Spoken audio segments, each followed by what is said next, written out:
Hello friends. Did you know nearly 80% of those who watch my videos aren't subscribed?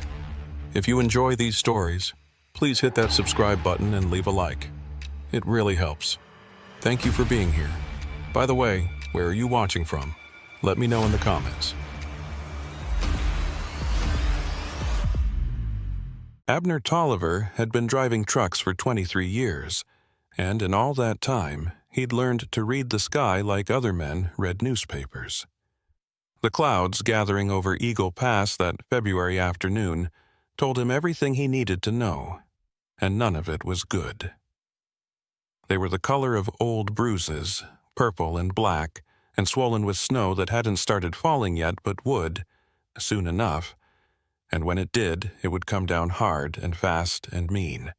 He'd seen storms like this before, up in the Rockies where the weather could turn on you in minutes, where a clear road could become a death trap before you'd even realized what was happening. But Abner had a schedule to keep, and the load in his trailer, medical supplies bound for a hospital in Glenwood Springs, couldn't wait for better weather. People's lives depended on what he was hauling, and that meant he was going through Eagle Pass whether the storm wanted him to or not. The radio crackled with weather warnings as he guided his Peterbilt up the winding mountain road, the engine growling low and steady as it worked against the grade. The highway was empty, which wasn't unusual for this time of year, this time of day, but something about the emptiness felt wrong to Abner. It was too quiet, too still, like the mountain itself was holding its breath and waiting for something terrible to happen. He'd passed the last gas station 20 miles back, a dingy little place that looked like it hadn't seen a customer in months, and now there was nothing but asphalt and pine trees in the gathering storm.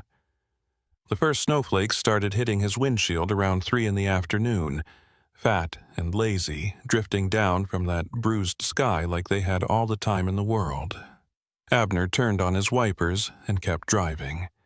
Within an hour, those lazy flakes had turned into a wall of white that reduced visibility to maybe 20 feet if he was lucky. The wind had picked up too, howling across the pass and buffeting the trailer hard enough that Abner had to fight the wheel to keep the rig straight. His headlights carved weak tunnels through the snow, illuminating nothing but more snow, endless and disorienting. The road had disappeared beneath a blanket of white that was already 6 inches deep and getting deeper by the minute. Abner had been through bad weather before. You didn't drive trucks in Colorado for over 2 decades without learning how to handle snow. But this was different. This was the kind of storm that killed people, that buried vehicles, and didn't give them back until spring. He should have pulled over, should have found somewhere to wait it out, but there was nowhere to pull over to. The shoulder had vanished under the snow, and even if he could find it, stopping now meant getting stuck.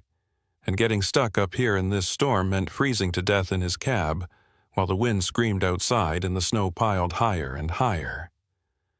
So he kept driving, kept pushing forward through the whiteout, his hands locked on the wheel and his eyes straining to see anything, any landmark or sign that would tell him where he was or how far he had left to go. The radio had gone to static, just a hiss of white noise that matched the storm outside, and Abner had given up trying to find a clear station. He was alone up here, completely alone, and that thought settled into his gut like a stone.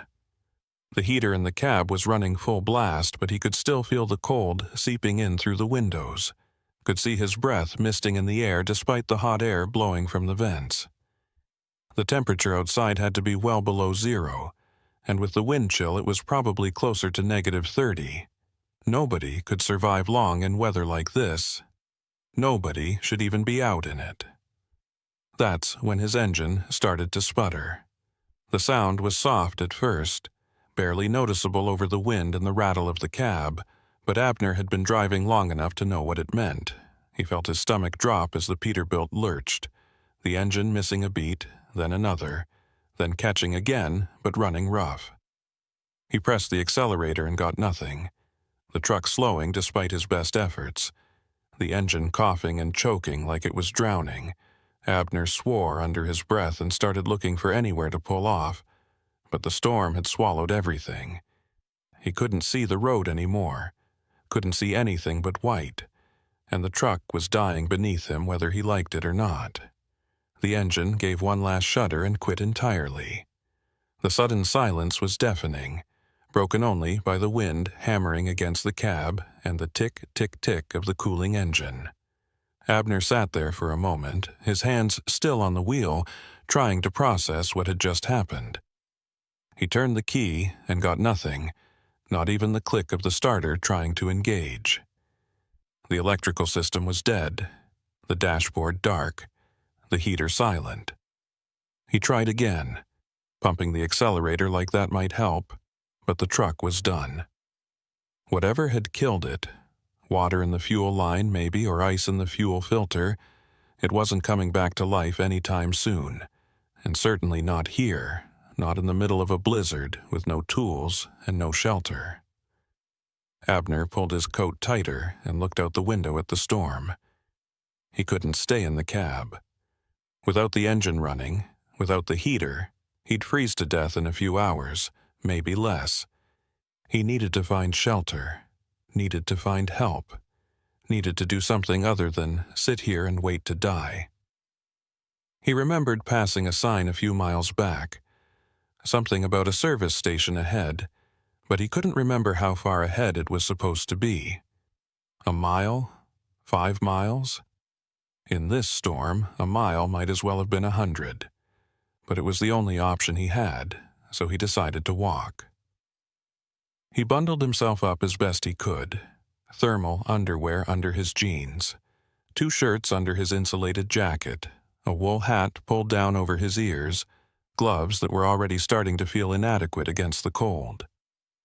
He grabbed a flashlight from the glove box, checked that it was working, and then stepped out into the storm. The wind hit him like a physical blow, stealing his breath and nearly knocking him off his feet. The cold was immediate and vicious, cutting through his layers like they weren't even there, finding every gap and seam and exploiting it mercilessly. Snow stung his face and clung to his beard, and within seconds he couldn't feel his cheeks or his nose. He turned his back to the wind and started walking, following what he hoped was the road, his flashlight beam swallowed by the blizzard almost as soon as it left the lens. Time stopped meaning anything. Abner walked and walked, one foot in front of the other, his body already starting to go numb from the cold. He couldn't see more than a few feet ahead of him, couldn't tell if he was still on the road or if he'd wandered off into the wilderness.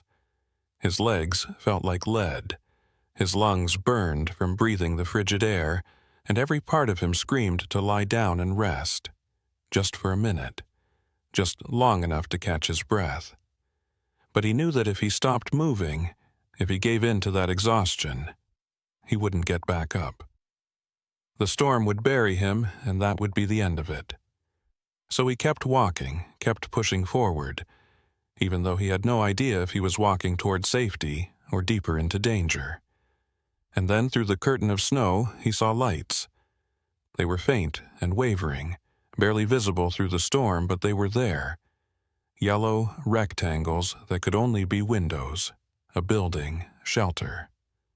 Abner felt a surge of hope that was almost painful in its intensity, and he stumbled toward the lights, his numb legs barely obeying him anymore. The building materialized out of the blizzard like something from a dream, a low, concrete structure with a flat roof and a flickering neon sign that read "Service Station" in red letters. Half the letters were dark, making it read "SE Ice Stay On," and the whole place had a derelict, abandoned look to it that made Abner hesitate for just a moment. But the alternative was freezing to death in the storm, so he pushed open the glass door and stumbled inside, bringing half the blizzard in with him. The interior was dimly lit by a few fluorescent lights that buzzed and flickered overhead, casting everything in a sickly yellow-green glow. The place looked like it hadn't seen a customer in years. The floor was covered in a layer of grime and tracked-in dirt. The walls were water-stained and peeling, and the shelves that lined the room were mostly empty except for a few dusty cans of motor oil and some packages of food that looked like they'd been there since the 70s. There was a counter near the back with an old-fashioned cash register sitting on it, and behind the counter was a doorway that led to what Abner assumed was a garage or workshop. The whole place smelled like stale cigarette smoke and mildew and something else, something sweet and rotten that made his stomach turn. But it was warm, or at least warmer than outside.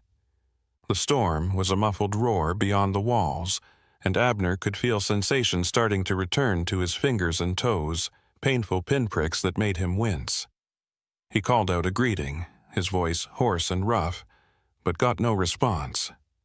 The place seemed deserted, which struck him as odd. If the lights were on, someone had to be here, right? Someone had to be maintaining the place, keeping the heat running. He called out again, louder this time, and waited. Still nothing.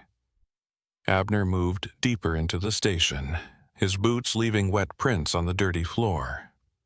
He checked the aisles, looking for anyone who might be around, but found nothing. The doorway behind the counter beckoned to him, and after a moment's hesitation he walked around the counter and peered through it. The garage beyond was even darker than the main room, lit only by a single work light that hung from the ceiling and swayed slightly in a draft he couldn't feel. There was a car up on a lift, an old sedan that looked like it had been there for decades, its tires rotted away and its body covered in rust.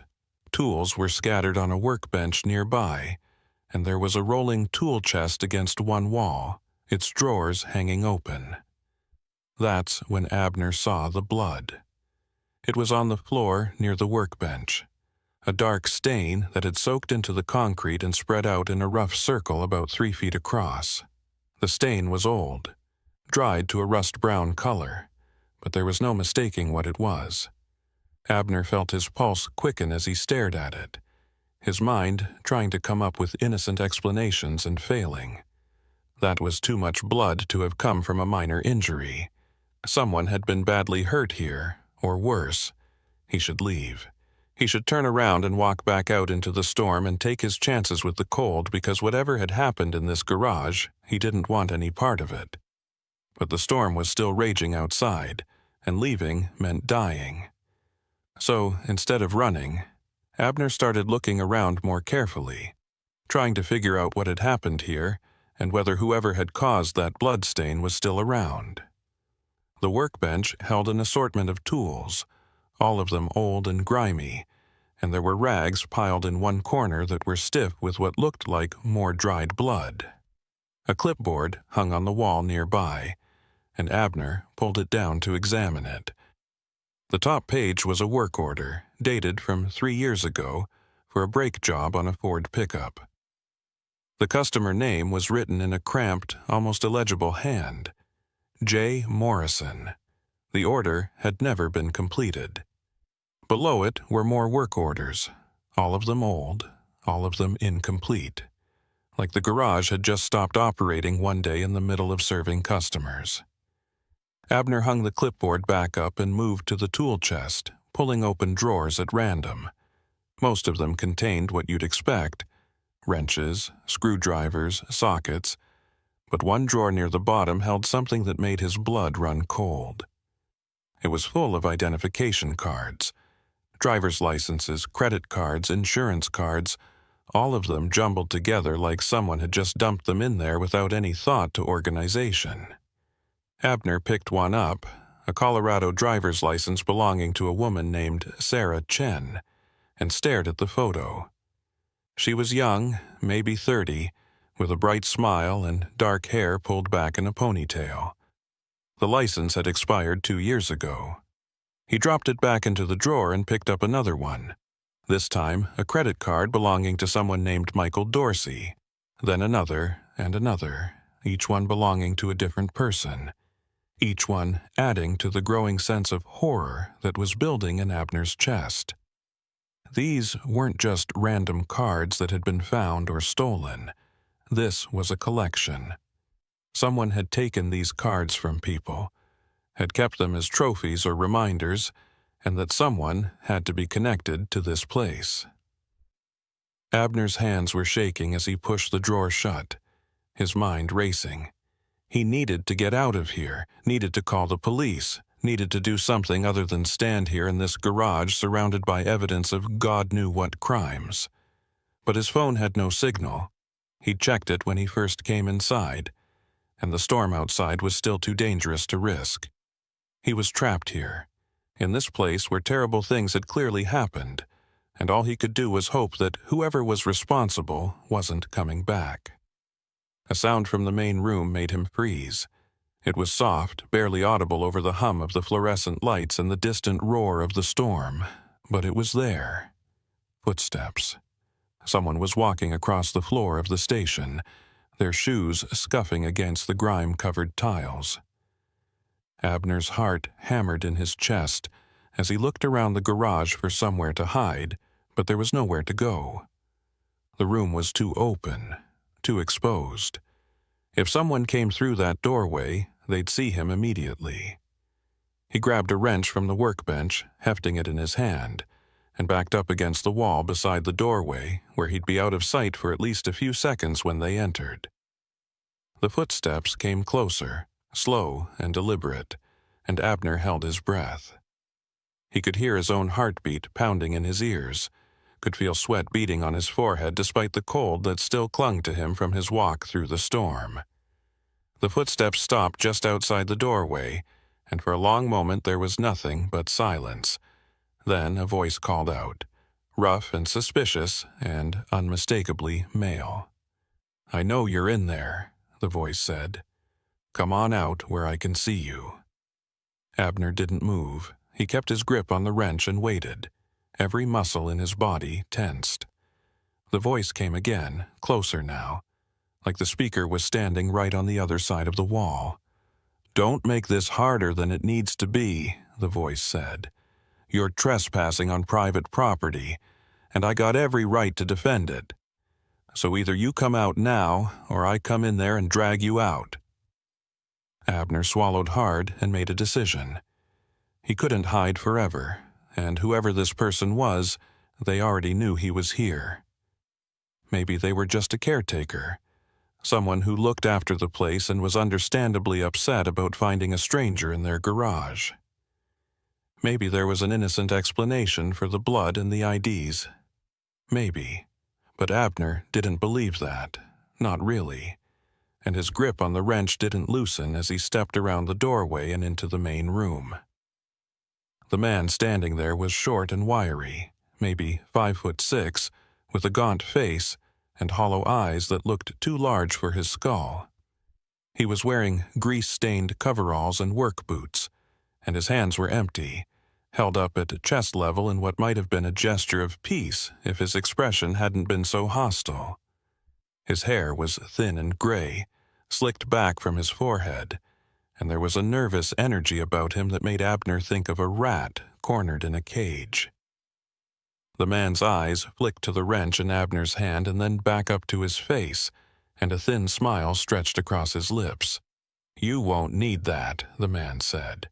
His voice was higher than Abner had expected, almost whining. "Name's Silas Creedy. I run this place.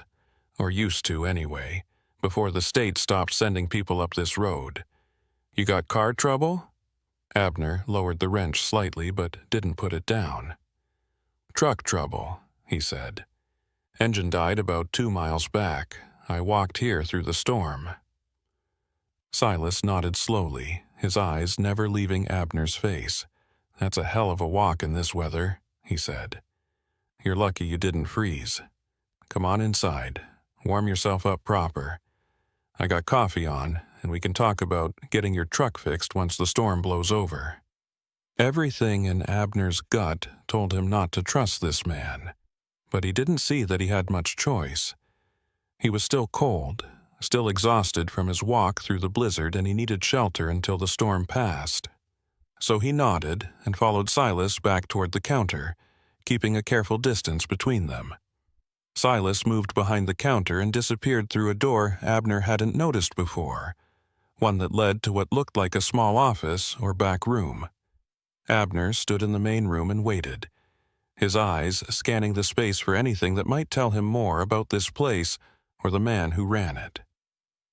That's when he noticed the photographs on the wall behind the counter.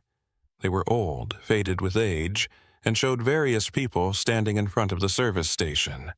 Customers, probably, or employees. But as Abner looked closer, he realized that many of the faces in those photographs matched the faces on the IDs he'd found in the garage. Sarah Chen was there, standing beside a Ford sedan with a smile on her face.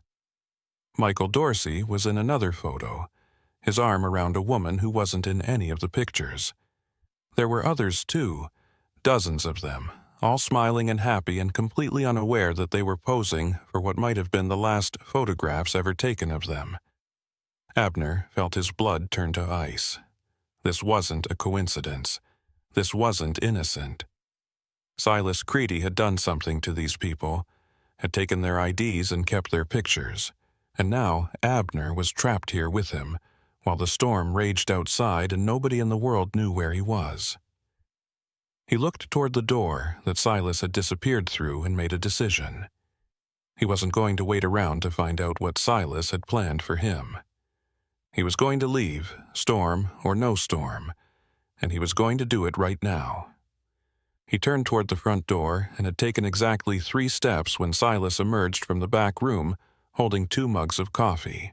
The man's expression shifted when he saw Abner moving toward the exit, the false friendliness dropping away to reveal something cold and calculating underneath. "Where you going?" Silas asked, his voice sharp. "I thought you wanted to get warm." "Changed my mind," Abner said, not stopping. "I'll take my chances with the storm." He reached for the door handle, but before his fingers could close around it, something hard and heavy slammed into the back of his head. Pain exploded through his skull, and his vision went white, then dark around the edges. He felt himself falling, felt his knees hit the floor, and then he felt nothing at all. Abner woke to the smell of rust and motor oil and something else, something organic and rotten that made his stomach heave. His head throbbed with a dull, persistent ache that pulsed in time with his heartbeat, and when he tried to move his hands, he found they were bound behind his back with something that felt like zip ties cutting into his wrists. His ankles were similarly restrained, and he was lying on his side on a cold concrete floor that pressed against his cheek. He kept his eyes closed for a moment, listening, trying to get his bearings before whoever had hit him realized he was awake. The storm was still audible, but distant now, muffled by walls and maybe distance, and he could hear other sounds closer by, the drip of water somewhere, the creak of metal settling, and breathing that wasn't his own. He risked opening his eyes just a crack, and found himself staring at a pair of work boots, maybe 6 feet away. The boots were old and scuffed, splattered with stains that were too dark to be mud, and above them were the grease-stained coveralls he'd seen before. Silas Creedy was sitting on a metal folding chair with his back to Abner, hunched over something Abner couldn't see, his movements quick and furtive like he was working on a project he didn't want interrupted. Abner could hear him muttering to himself, a low, continuous stream of words that were too quiet to make out clearly, but sounded like he was having an argument with someone who wasn't there. The space they were in was the garage Abner had explored earlier, he realized, the same room with the bloodstain and the car up on the lift, but now he was seeing it from floor level, and the bloodstain was much closer than he would have liked. The work light overhead swayed slightly in a draft, making shadows dance across the walls, and Abner used the movement to cover his own as he tested his restraints. The zip ties were tight, professional, the kind that wouldn't break no matter how hard he pulled. His fingers were already going numb from the restricted circulation, and his shoulders ached from having his arms wrenched behind his back. He couldn't see anything he could use to cut the ties, no sharp edges within reach, nothing but smooth concrete and that bloodstain spreading out beneath him like a prophecy. His phone was gone from his pocket, He could feel the empty space where it should have been, and his keys and wallet were gone too. Silas had stripped him of anything useful while he was unconscious, which meant this wasn't the man's first time doing this. He'd done it before, probably many times before, and he'd gotten good at it. Silas stood up abruptly and turned around, and Abner quickly closed his eyes again, trying to keep his breathing steady and deep, like he was still unconscious. He heard the footsteps approach, felt the presence of the other man looming over him, and then there was a sharp kick to his ribs that drove the air from his lungs and sent a bolt of pain through his chest. Abner gasped and curled in on himself instinctively, and Silas laughed, a high-pitched sound that had no warmth in it at all. "I know you're awake," Silas said, his voice coming from somewhere above Abner's head. "Been watching you for the last 5 minutes, seeing your eyes move under the lids. You're not as good at playing possum as you think you are, trucker man. Now, you gonna open your eyes and have a conversation with me, or do I need to kick you again to get your attention?" Abner opened his eyes and looked up at Silas, who was standing over him with his hands on his hips and an expression on his face that was equal parts amusement and contempt. Up close like this, Abner could see details he'd missed before. The yellowed teeth when Silas smiled, the broken capillaries in his nose and cheeks that spoke of too much drinking, the way his hands trembled slightly even when he was standing still. This was a man who was barely holding himself together, a man who was one bad day away from coming completely apart, and that made him more dangerous than someone who was calm and controlled. Unpredictable men did unpredictable things, and Abner had no idea what Silas was planning to do with him. "What do you want?" Abner asked, his voice rough and dry. His mouth tasted like blood where he'd bitten his tongue when he hit the floor, and speaking made his head throb worse. "You want money? My truck? Whatever it is, you can have it. Just let me go." Silas shook his head slowly, still smiling that unpleasant smile. "Can't do that," he said. "You seen too much, poked your nose into things that weren't any of your business. That drawer in the tool chest, all them IDs and cards. You found those, didn't you? I could tell by the look on your face when I came back with the coffee. You were fixing to run, fixing to go to the police and tell them all about poor old Silas Creedy and his little collection. Can't have that. Can't have you ruining everything I built here." "I don't know what you're talking about," Abner said, trying to buy time, trying to think of any way out of this situation. "I didn't see anything. I was just looking for tools to fix my truck, that's all." "Don't lie to me," Silas said, and the smile dropped away completely, replaced by something cold and dead. "I hate liars worse than anything. You saw the IDs, you saw the pictures on the wall, and you put it together same as anyone would. You figured out what happened to all those people who stopped here over the years, all those folks who had car trouble or needed gas or just wanted to get out of the weather for a minute. You figured out that they never made it back to their cars, never made it home to their families, never made it anywhere except into a hole in the ground out back where nobody's ever going to find them." The casual way he said it, like he was discussing the weather or the score of a football game, made Abner's blood run cold. This man was insane, completely disconnected from normal human emotion or empathy, and he was admitting to multiple murders like it was nothing worth getting worked up about. Abner's mind raced, trying to calculate how many people were represented by the IDs in that drawer, how many bodies were buried somewhere on this property, how long Silas had been doing this. Years, probably, maybe decades, and the police had never caught him because Eagle Pass was remote, and the storms were frequent and people went missing in the mountains all the time. It was the perfect hunting ground for someone like Silas, and he'd been taking advantage of it for God knew how long. "You're not going to get away with this," Abner said, knowing, even as he said it, that it was a stupid thing to say, the kind of thing people said in movies when they were trying to convince themselves they had some control over the situation. People know where I am. My company tracks all the trucks with GPS. When I don't check in, they'll send someone looking for me." Silas laughed again. That same high, unpleasant sound. "Your truck's 2 miles from here, buried under 3 feet of snow by now," he said. "And this storm's just getting started. Weather Service says it's going to dump another 2 feet before morning, maybe more. By the time anyone comes looking for you, if they even bother, which I doubt, there won't be nothing to find. You'll be just another trucker who went missing in a blizzard. Happens all the time up here. Folks will shake their heads and say what a shame it was, and then they'll forget all about you and move on with their lives." He crouched down beside Abner, bringing his face close enough that Abner could smell the coffee on his breath and see the madness swimming in his eyes. "You want to know the funny thing?" Silas said, his voice dropping to a whisper. "I wasn't always like this. Used to be a regular mechanic, ran this station legit for years, had a wife, had a life, had everything a man could want.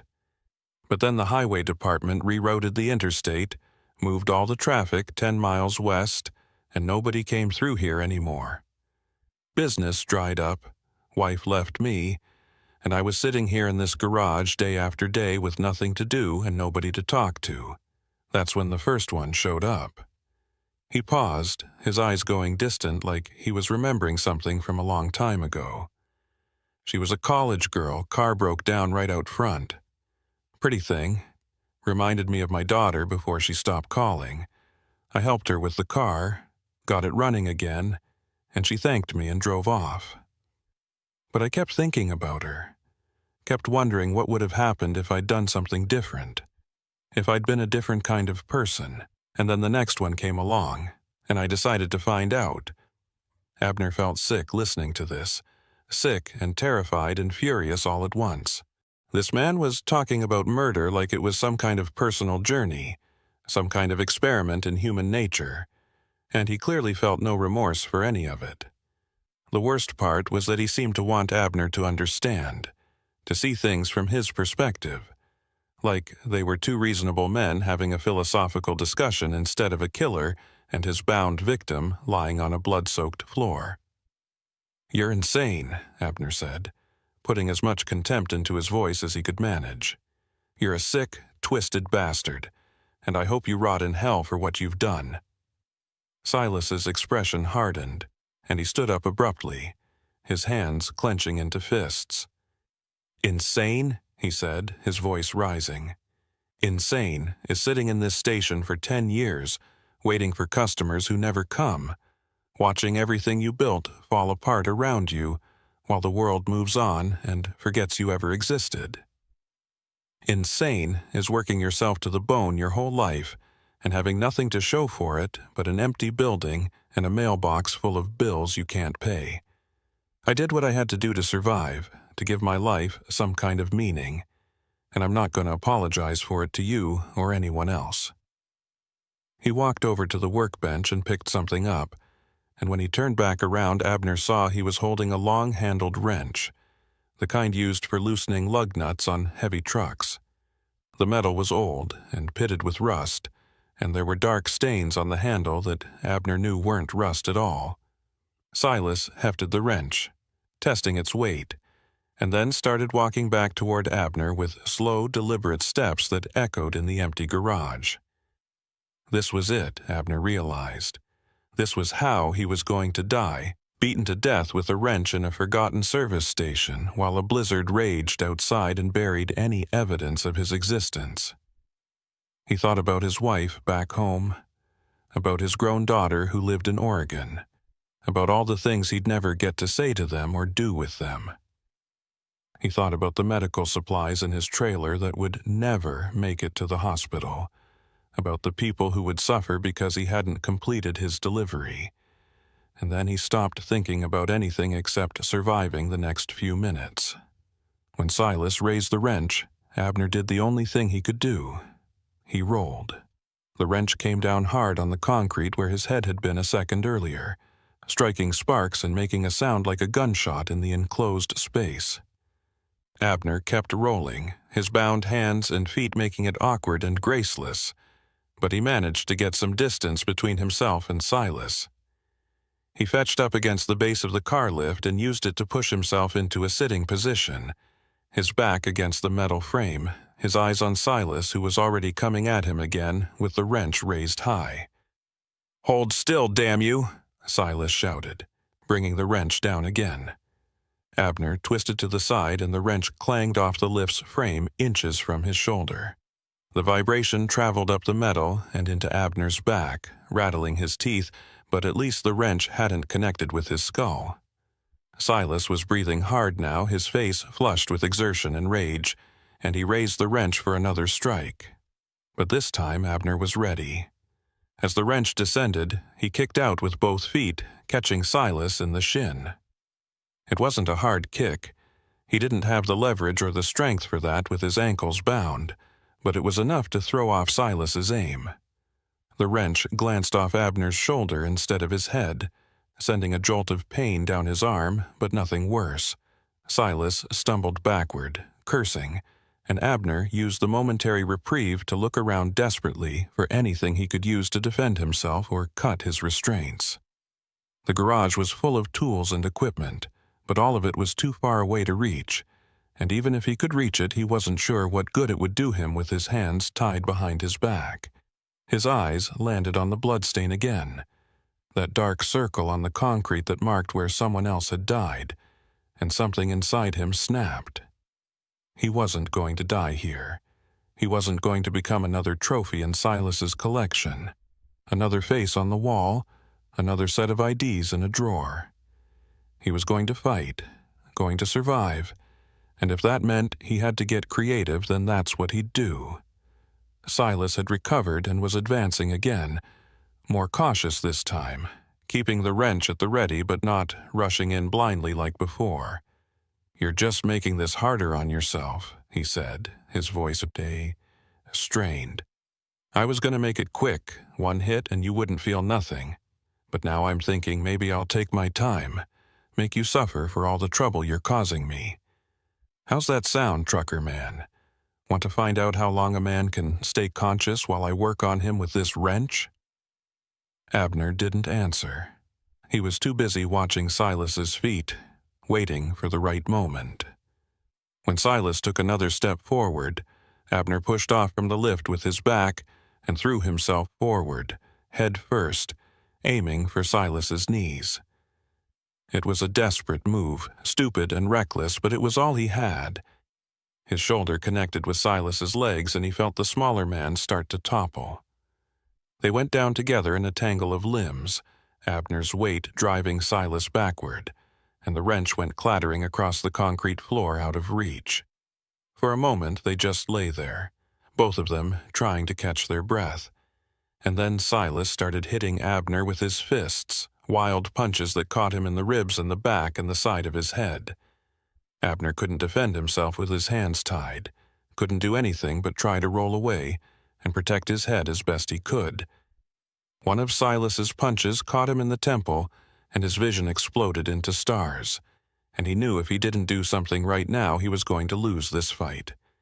He twisted his body, trying to get his weight on top of Silas, and managed to get his knee into the smaller man's stomach. Silas grunted, and his punches faltered, and Abner pressed his advantage. He rocked forward, using his shoulder to pin Silas's chest, and then brought his head down as hard as he could. The headbutt caught Silas square in the nose, and there was a crunch of breaking cartilage. Silas screamed, a high keening sound, and blood poured from his nostrils down his face and into his mouth. He bucked and thrashed, trying to throw Abner off, but Abner held on grimly. He could feel his own strength starting to fail, could feel the exhaustion and pain catching up with him, but he couldn't let go. If he let go, Silas would get to the wrench or find another weapon, and then it would be over. So he held on, using his weight to keep Silas pinned, and tried to figure out what to do next. That's when he heard another voice, high and female and coming from somewhere near the doorway to the main room. "Silas, what the hell is going on back here?" Both men froze. Abner twisted his head to look toward the doorway and saw a woman standing there, middle-aged and heavy-set, wearing a waitress uniform with a name tag that read Marjorie. She had a coffee pot in one hand and a look of shock on her face as she took in the scene. Two men on the floor, one of them bleeding from a broken nose, the other with his hands tied behind his back, and a wrench lying abandoned on the concrete. Her eyes went wide, and the coffee pot slipped from her fingers, shattering on the floor and sending hot liquid splashing across the concrete. "Marjorie," Silas gasped, blood bubbling from his broken nose. "Help me. This man attacked me. Tried to rob the station. Help me get him under control." Marjorie didn't move. She just stood there staring, her face gone pale, and Abner could see her mind working, putting together the pieces same as he had earlier. She saw the blood stain on the floor, saw the way Silas was lying with his hands covered in blood that wasn't all from his nose, saw the photographs on the wall visible through the doorway behind her. And she understood. Abner could see the moment when understanding clicked into place, could see the horror and disgust wash over her features. "My God," she whispered. "Silas, what have you done?" "Don't listen to him," Abner said quickly, his voice urgent. "He's been killing people, Marjorie. He's been killing people who stop here and burying them out back. He was going to kill me, too. You have to call the police. You have to—" "Shut up!" Silas screamed, and he managed to get one hand free and grabbed Abner by the throat. His fingers dug into Abner's windpipe, cutting off his air, and Abner gagged and tried to pull away but couldn't with his hands still bound. Silas's face was inches from his own, twisted with rage and fear, and Abner could see the madness there plain as day. "Marjorie, don't listen to him. He's lying, trying to turn you against me. You know me. You've known me for 20 years. Would I do something like that?" Marjorie was backing toward the door, her hands up like she was trying to ward off something evil. "I don't know," she said, her voice shaking. "I don't know what you'd do, Silas. I thought I knew you, but looking at this—" She gestured vaguely at the garage, at the bloodstain, at the two men on the floor. "I don't know anything anymore." Silas's grip on Abner's throat tightened, and black spots started appearing in Abner's vision.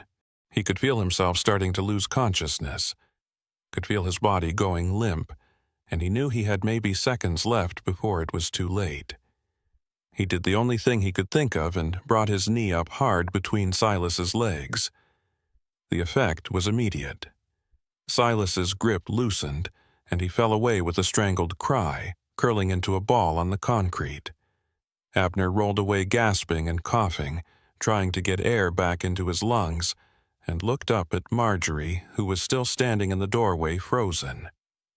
"Please," Abner wheezed, "call the police. There's a phone in the office. I saw it when I came in. Just call them and tell them what's happening here. Please." Marjorie looked at him, then at Silas, who was still curled up and groaning, then back at Abner. For a long moment she didn't move, and Abner thought she was going to turn and run, going to leave him here with Silas and the storm and whatever fate was waiting. But then she nodded, just once, and turned and disappeared through the doorway. Abner heard her footsteps running across the main room, heard a door open and close, and then there was silence except for Silas's labored breathing and the distant howl of the wind outside. Abner lay on the cold concrete trying to get his breathing under control while keeping one eye on Silas, who was still curled up on the floor, clutching himself and making low, wounded sounds. Every part of Abner's body hurt, his head from where he'd been hit, his throat from being choked, his shoulders from having his arms wrenched behind his back for so long, his ribs from the kick and the punches. But he was alive, still conscious, still capable of thinking and acting, and that meant he had a chance. He needed to get these zip ties off his wrists before Silas recovered enough to come at him again. needed to find something sharp or something he could use to cut through the plastic. His eyes scanned the garage floor looking for anything useful and landed on a piece of broken glass from the coffee pot Marjorie had dropped. It was maybe 3 inches long and wickedly sharp, glinting in the light from the overhead bulb. The glass was 10 feet away, too far to reach easily with his hands tied, but Abner had no other options. He started inching his way across the floor on his side, using his shoulders and his bound legs to propel himself forward like some kind of injured caterpillar. Every movement sent jolts of pain through his battered body, but he ignored it, focusing only on getting to that piece of glass. Behind him, he could hear Silas starting to move, could hear the man's breathing becoming steadier and more controlled, and he knew his window of opportunity was closing fast. He pushed himself harder, dragging his body across the concrete, leaving smears of blood from where his cheek had been split open during the fight. The glass was 5 feet away now, then 3, then close enough to touch if he could just stretch a little further. His fingers closed around the glass shard, and immediately he felt it cut into his palm, the edge razor-sharp and unforgiving.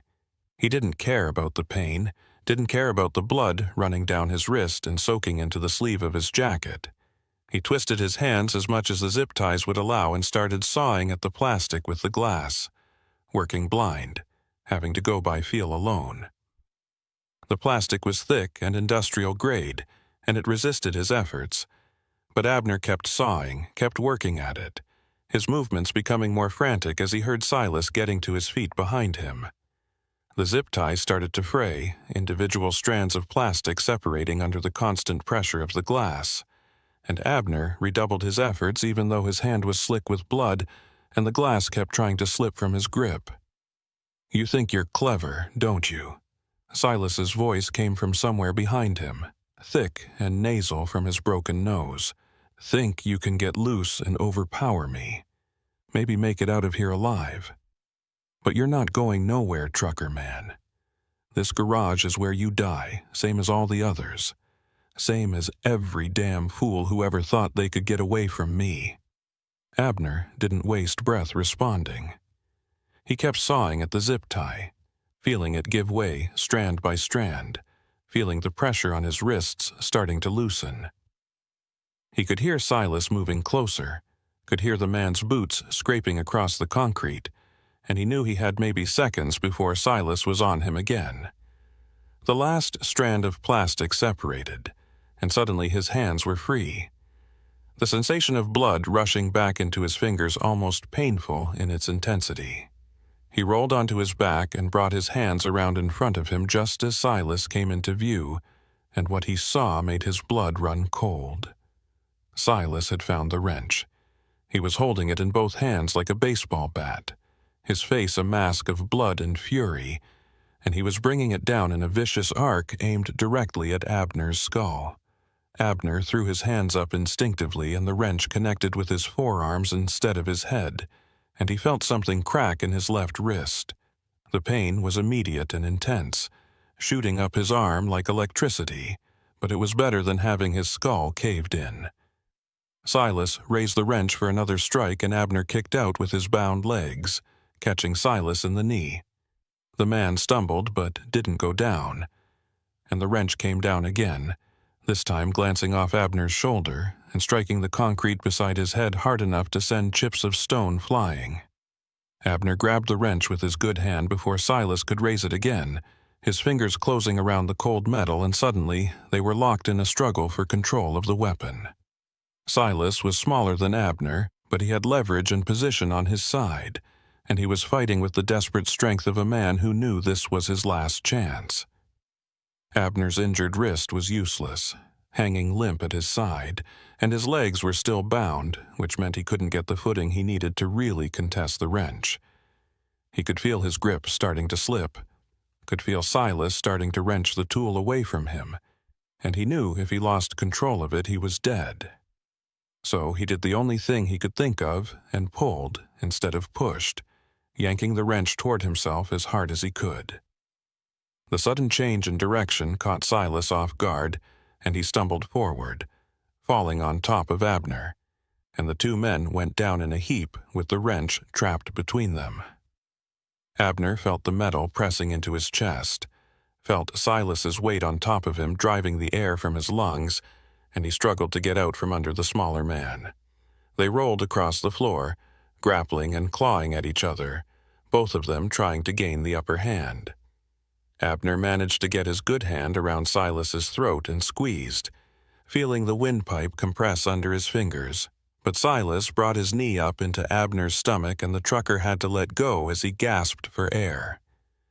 They broke apart and scrambled away from each other, both of them breathing hard, both of them bleeding from various cuts and scrapes, and the wrench lay on the floor between them like a prize waiting to be claimed. For a moment they just stared at each other, taking stock, and then both men lunged for the wrench at the same time. Abner got there first, his fingers closing around the handle, but Silas was right behind him and he grabbed Abner's injured wrist and twisted. The pain was blinding, all-consuming, and Abner screamed and lost his grip on the wrench. Silas snatched it up and scrambled backward, putting distance between them, and when he stood up he was smiling again despite the blood covering the lower half of his face and the wild, desperate look in his eyes. He hefted the wrench and started toward Abner, who was still on the floor, cradling his broken wrist against his chest. "End of the line," Silas said, his voice thick with blood and satisfaction. "I gotta admit, you put up more of a fight than most. Usually they just cry and beg, promise me anything if I'll let them go. But not you. You're a fighter, I respect that. Doesn't change nothing, but I respect it." He raised the wrench high, preparing to deliver the killing blow, and Abner closed his eyes.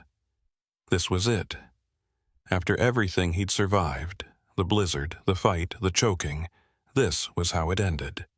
He thought of his wife one more time, pictured her face, and hoped she would forgive him for not being more careful, for not seeing the danger before it was too late. He waited for the impact, for the pain, and then the darkness, but it never came.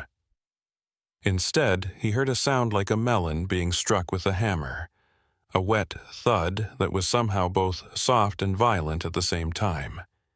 He opened his eyes and saw Silas standing over him with a strange expression on his face, confused and surprised. And then the man toppled forward like a tree being felled. Silas hit the floor face first and didn't move.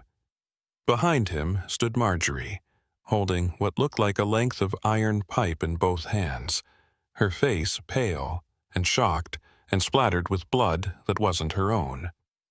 She was shaking so hard Abner could see it from where he lay, and the pipe dropped from her hands and rang against the concrete like a bell.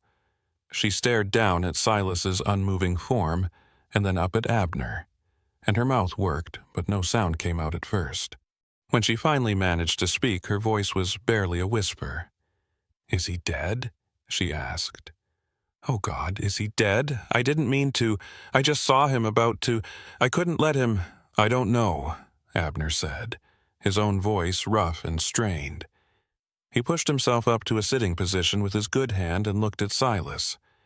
The man wasn't moving, wasn't breathing that Abner could see, and there was blood pooling under his head from where the pipe had connected. "Check his pulse.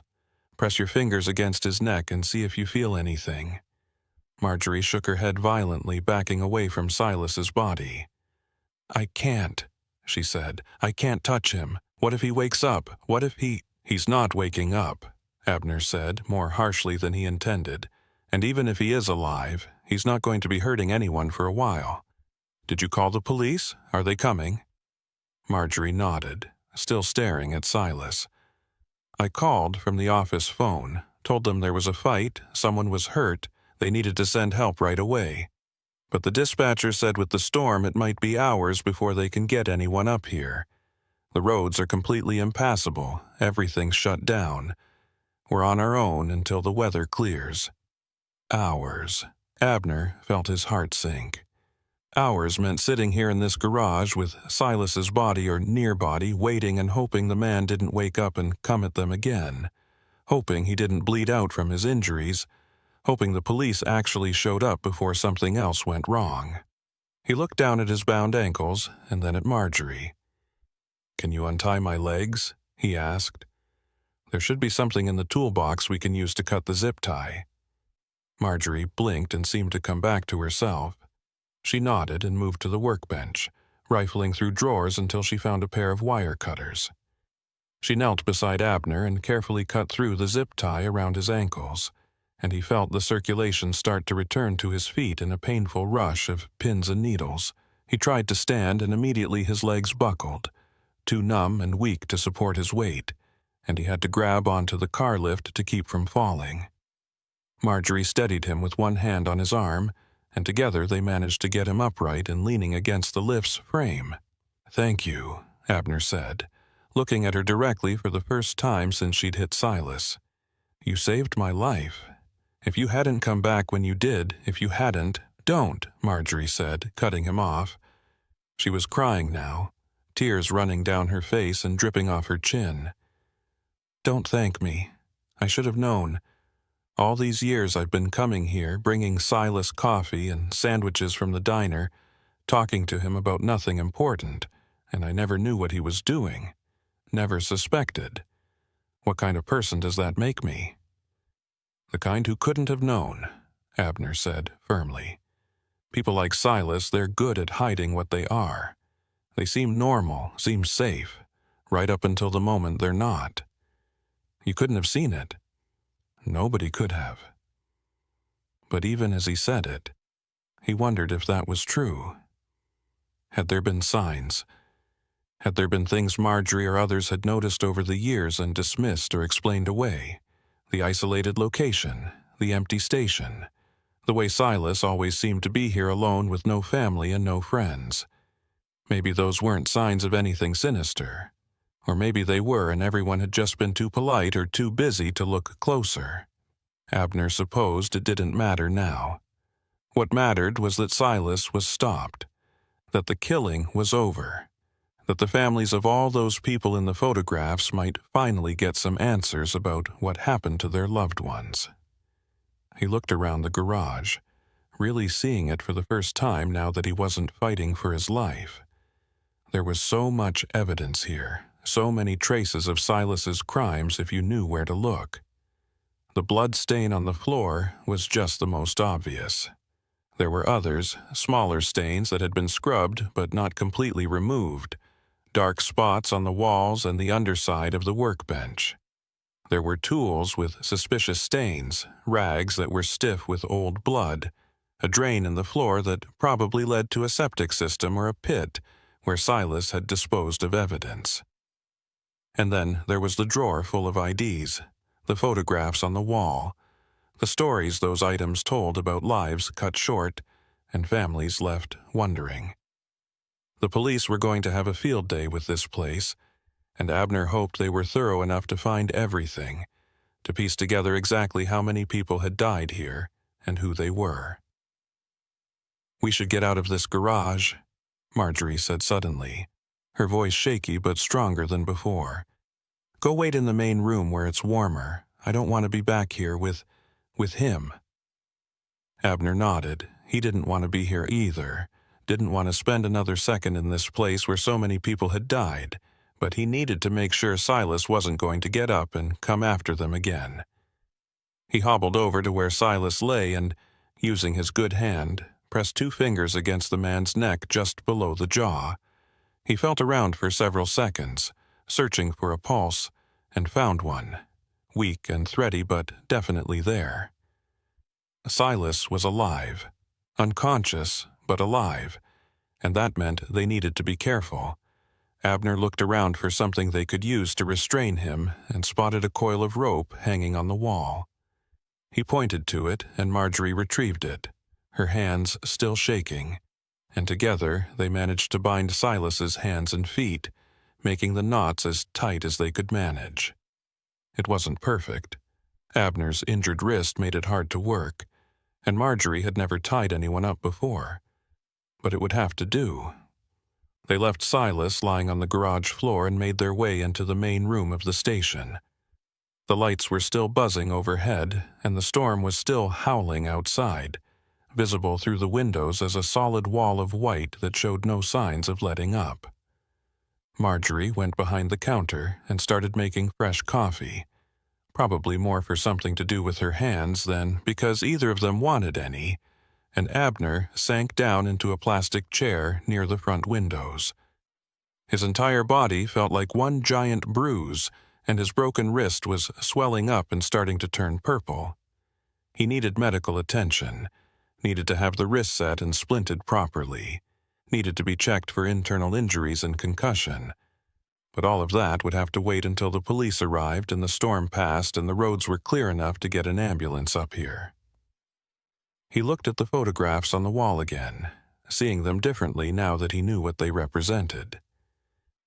Each face was someone who had stopped at this station expecting nothing more than gas or repairs or shelter from the weather, and each one had met their end at Silas's hands. How many were there? Abner started counting the photographs and stopped when he reached 30. 30 people, minimum, over who knew how many years. It was staggering, incomprehensible, the kind of body count you associated with serial killers who made national news, not small-time mechanics running forgotten service stations in the Colorado mountains. But that was probably how Silas had gotten away with it for so long. Nobody was looking for a killer up here. Nobody suspected that the quiet mechanic who fixed their cars and made small talk about the weather was murdering people and burying them in the woods. Marjorie brought 2 cups of coffee over and handed one to Abner. He took it with his good hand and sipped it carefully, feeling the heat spread through his chest. It was terrible coffee, burnt and bitter, but it was hot, and it gave him something to focus on besides the pain and the fear and the knowledge of how close he'd come to dying. Marjorie sat down in the chair next to him and stared out at the storm, her own coffee untouched in her lap. "I've worked at the diner in town for 15 years, she said after a long silence. Known Silas almost the whole time. He used to come in once or twice a week for breakfast. Always ordered the same thing. Eggs over easy, bacon, wheat toast. He was quiet, polite, always left a decent tip. When business at the station started drying up, I felt bad for him. Started bringing him food sometimes when I knew he probably wasn't eating right. He seemed lonely, you know, like he could use a friend." She laughed, a bitter sound with no humor in it. "Guess I was wrong about that. Guess you can't ever really know a person, no matter how long you've known them or how well you think you understand them. Makes you wonder who else in town might be hiding something like this. Makes you wonder if you can trust anyone." "You can't think like that," Abner said, even though he understood the impulse. "Most people are exactly what they seem to be. Silas was an aberration, an exception. You can't let what he did poison your view of everyone else." But even as he said it, he wasn't sure he believed it himself. The truth was that Silas had seemed like a normal person right up until he'd hit Abner over the head and tied him up in the garage. There had been no obvious warning signs, no flashing neon indicators that said, "This man is dangerous, stay away." And if Silas could hide what he was so effectively, who was to say there weren't others like him out there, hiding in plain sight, waiting for the right opportunity to reveal their true nature? It was a disturbing thought, one that Abner tried to push away but couldn't quite manage. They sat in silence for a while, drinking their terrible coffee and listening to the storm. Abner found his eyes drifting back to the photographs on the wall, studying the faces, wondering about their stories. Who had they been? Where had they been going when they stopped here? Did their families still wonder what happened to them, or had they given up hope years ago and moved on? He hoped the police would be able to identify all of them, hoped their families would at least get closure even if it came decades too late. It was small comfort, but it was something. The office phone rang suddenly, shrill and loud in the quiet of the station, and both Abner and Marjorie jumped. Marjorie set down her coffee and went to answer it, disappearing into the small office behind the counter. Abner could hear her talking but couldn't make out the words, and after a minute she came back out with an expression on her face that Abner couldn't quite read. "That was the police," she said. "They're sending officers as soon as they can, but the storm's even worse than they thought. Main highway is completely blocked by a jackknifed semi, and they can't get plows through until it's moved.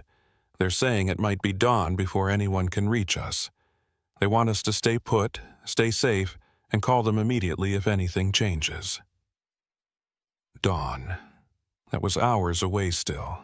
Maybe 8 or 10 hours depending on when the storm finally broke and the plows could start working. 8 to 10 hours sitting in this station with an unconscious killer tied up in the garage and nothing to do but wait and hope he didn't wake up. Abner felt exhaustion pulling at him, his adrenaline finally starting to wear off and leaving nothing but pain and fatigue in its wake. His eyes felt heavy and his thoughts were starting to blur at the edges, but he knew he couldn't sleep.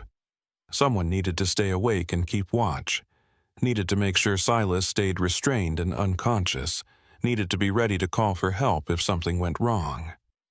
"You should try to rest," Marjorie said, as if reading his thoughts. "I'll keep watch. You've been through hell tonight. You need to conserve your strength." "So have you," Abner pointed out. "You're the one who had to hit him. You're the one who's going to have to live with that."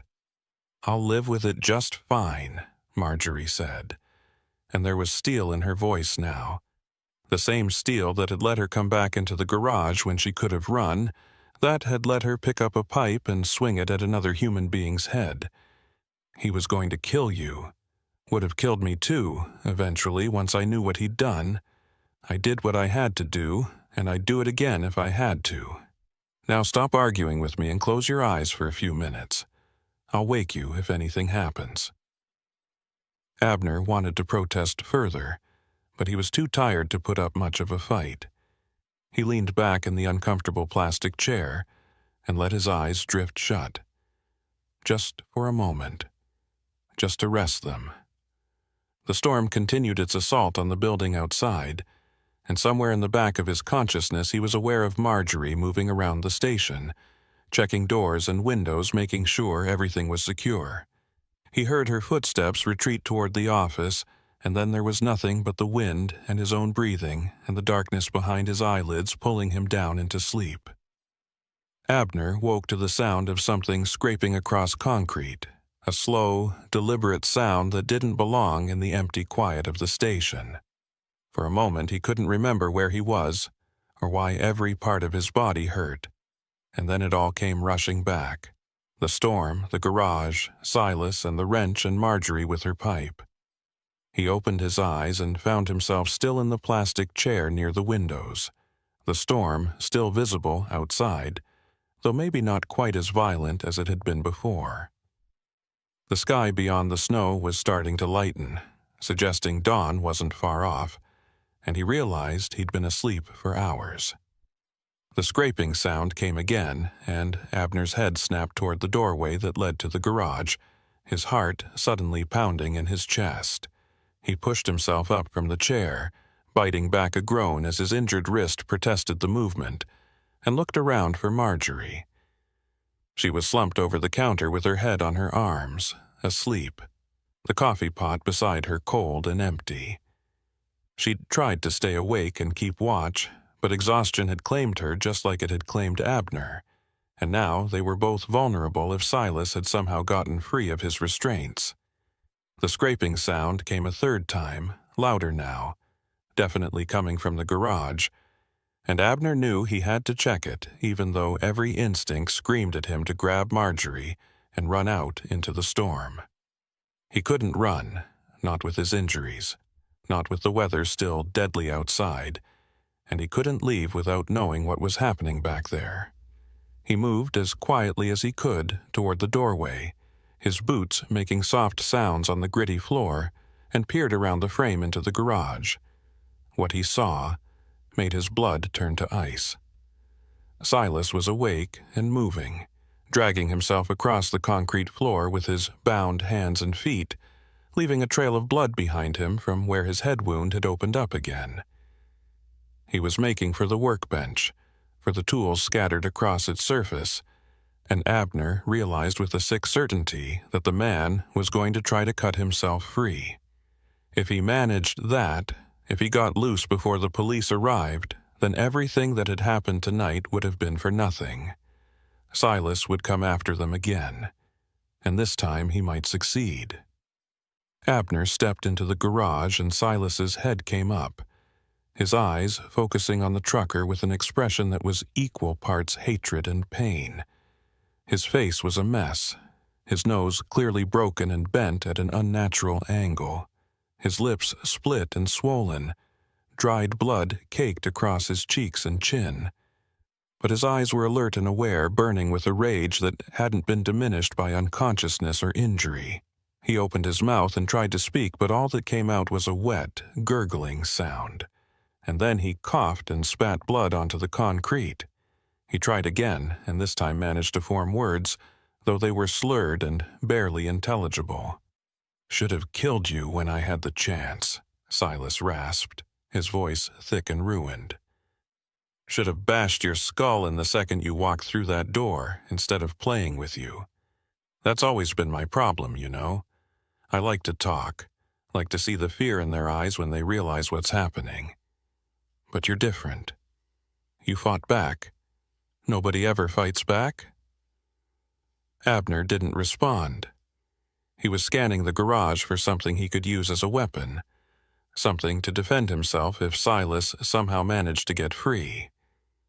His eyes landed on the iron pipe Marjorie had used, lying where she'd dropped it near the car lift, and he moved toward it, keeping his eyes on Silas the whole time. The smaller man watched him with those burning eyes, and despite the ropes binding his limbs, despite the blood and the obvious pain, there was something unbroken in him, something that refused to accept defeat. It made Abner nervous in a way the earlier fight hadn't. A desperate man was dangerous, but a man who had nothing left to lose was something else entirely. "Police are coming," Abner said, his voice steady despite the fear churning in his gut. "Probably be here within the hour now that the storm's letting up. They're going to find everything you did, everyone you killed. They're going to dig up your backyard and identify every body, and your name is going to be in every newspaper in the country. Is that what you want? To be remembered as a monster?" Silas laughed, a horrible, wet sound that turned into a coughing fit. When he could speak again, his voice was even rougher than before. "Don't care about being remembered," he said. "Don't care about nothing except making sure you don't walk out of here.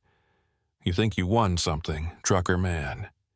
You think because that waitress hit me and tied me up that this is over. It ain't over. Not until one of us is dead." He started dragging himself forward again, faster this time, his bound hands clawing at the concrete and pulling his body along with a determination that was almost admirable in its single-mindedness. Abner picked up the pipe and hefted it, feeling its weight, and positioned himself between Silas and the workbench. He didn't want to hit the man again, didn't want to risk killing him or causing permanent damage, but he would if he had to. Self-defense, the police would call it. Justified use of force, but Abner knew that no matter what legal terms they put on it, he'd have to live with the memory of bringing a pipe down on another human being's skull, even if that human being was a serial killer who'd been trying to murder him. "Stay down," Abner said, raising the pipe slightly. "I don't want to hurt you again, but I will if you keep coming. Just stay down and wait for the police like a rational person." Rational. Silas spat the word like it was poison. "You want me to be rational? There ain't nothing rational about any of this. You came into my place, my sanctuary, and you ruined everything. 23 years I kept this going. 23 years, and nobody ever figured it out. Then you show up with your broken truck and your nosy questions, and suddenly it's all falling apart. So don't talk to me about being rational. Rational went out the window the second you walked through that door." He lunged forward suddenly, his bound legs kicking out and propelling him across the remaining distance between himself and Abner faster than should have been possible for a man in his condition. Abner swung the pipe reflexively, aiming for Silas's shoulder to disable rather than kill. But Silas rolled at the last second and the pipe struck the concrete instead, sending a jarring vibration up Abner's arms. Silas kept rolling and crashed into Abner's legs, his bound hands grabbing at the trucker's ankles, trying to pull him down. Abner stumbled and nearly fell, catching himself against the car lift with his good hand, and kicked out, trying to dislodge Silas. His boot connected with the man's ribs, and he felt something give way. Heard Silas grunt in pain, but the mechanic's grip didn't loosen. They struggled there for what felt like hours, but was probably only seconds. Silas trying to pull Abner down to the floor where he could bring the pipe to bear effectively. Abner trying to stay upright and keep his weapon. The pipe fell from Abner's hand with a clatter and rolled away, and suddenly the fight was reduced to its most basic elements. Two men grappling for dominance. Neither one willing to give in, both knowing that losing meant death. Abner brought his knee up hard into Silas's face, feeling the broken nose crunch further under the impact. And finally the mechanic's grip loosened. Abner pulled free and scrambled backward, breathing hard, and Silas lay on the floor making sounds that might have been crying or laughing or both. "Just give up," Abner said, his voice ragged. "You've lost, Silas. It's over. Stop fighting, and maybe you'll live long enough to stand trial. To at least tell your side of things. Isn't that better than dying here in this garage?" Silas rolled onto his back and stared up at the ceiling, his chest heaving, blood running from his nose and mouth down his neck and soaking into his coveralls. For a moment, Abner thought he was going to pass out again, hoped he would pass out and stay that way until the authorities arrived. But then Silas started laughing again, that same terrible wet sound, and turned his head to look at Abner with eyes that held nothing but contempt. "You still don't get it," Silas said. "There is no my side. There's just what I did and why I did it, and none of it matters now? You want to know the truth? I didn't enjoy it, not really. Wasn't some sick thrill or power trip. It was just something to do, something to give my days meaning when everything else had been taken away. Those people who died here, they were already lost, already disconnected from the world in ways they didn't even understand. I just helped them finish what they'd started. And yeah, maybe that makes me a monster in your eyes, but at least I'm a monster who admits what he is. At least I don't pretend to be something I'm not." The rationalization was chilling in its casualness. The way Silas had convinced himself that his victims had somehow deserved or wanted what happened to them. Abner had met plenty of people over the years who refused to take responsibility for their actions, who blamed circumstances or other people or fate itself for the choices they made. But this was something different. This was a complete abdication of morality, a rejection of the basic social contract that said you don't get to decide who lives and who dies based on your own twisted logic. And the worst part was that Silas genuinely seemed to believe what he was saying, seemed to think he'd been providing some kind of service by murdering travelers who had the misfortune to break down near his station. Before Abner could respond, he heard a sound from the main room, the scrape of a chair being pushed back, footsteps approaching. Marjorie appeared in the doorway looking disheveled and frightened, her eyes going immediately to Silas on the floor and then to Abner standing over him. She took in the scene quickly, the pipe lying nearby, the fresh blood on the concrete, the way both men were breathing hard and staring at each other with naked hostility. And something in her expression hardened. She walked over to where the pipe lay and picked it up, holding it in both hands, and positioned herself beside Abner. "Is he trying to escape?" she asked, her voice steady despite the fear Abner could see in her eyes. He was heading for the tools, Abner said, trying to cut himself loose. I stopped him. Marjorie nodded slowly and looked down at Silas with an expression that might have been pity or disgust, or some combination of both. The police called while you were back here, she said. They've cleared the highway and they're on their way. Said they should be here in 20 minutes, maybe less. We just have to hold on a little longer. 20 minutes. Abner felt some of the tension drain from his shoulders at the news. 20 minutes was manageable, was survivable. They could watch Silas for 20 minutes, could make sure he didn't get free or hurt himself or do anything else that might complicate the situation further. And then this nightmare would be over, and Abner could go home to his wife and his life and try to forget this place ever existed, except he knew he'd never really forget.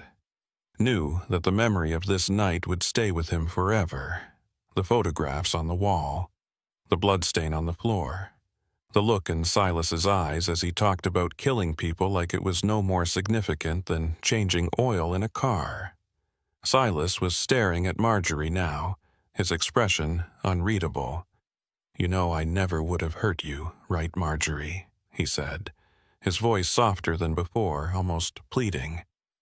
All those years you brought me food and kept me company when I was lonely.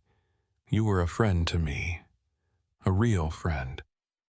I wouldn't have done to you what I did to the others. You got to believe that. I don't believe anything you say, Marjorie replied, her voice cold. I don't even recognize you anymore, Silas. The man I thought I knew, the man I felt sorry for and tried to help, that person never existed. You were just wearing a mask this whole time, pretending to be human while you did inhuman things. So don't talk to me about friendship or loyalty or anything else, because those words don't mean anything coming from you. Silas's face twisted with something that might have been genuine hurt, and for a moment Abner almost felt sorry for him. Almost. But then he remembered the drawer full of IDs, remembered the photographs of all those smiling faces that would never smile again, and any sympathy he might have felt evaporated like morning dew in the sun.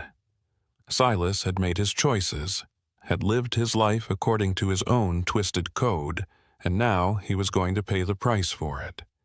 That was justice, cold and impersonal and inevitable, and Abner took comfort in knowing that at least this one time the system would work the way it was supposed to. They stood there in silence for a while. Abner and Marjorie watching Silas, who lay on the floor bleeding and broken, but still somehow defiant. The minutes crawled by with agonizing slowness, each one feeling like an hour, and Abner found himself checking the windows compulsively for any sign of approaching vehicles. The storm had definitely weakened, the snow falling in lazy flakes now instead of the horizontal wall of white it had been earlier, and visibility had improved to maybe 100 yards. The roads would still be treacherous, still covered in drifts and ice, but they were passable if you had the right equipment and took your time. Finally, blessedly, Abner heard the sound of engines in the distance, growing steadily louder.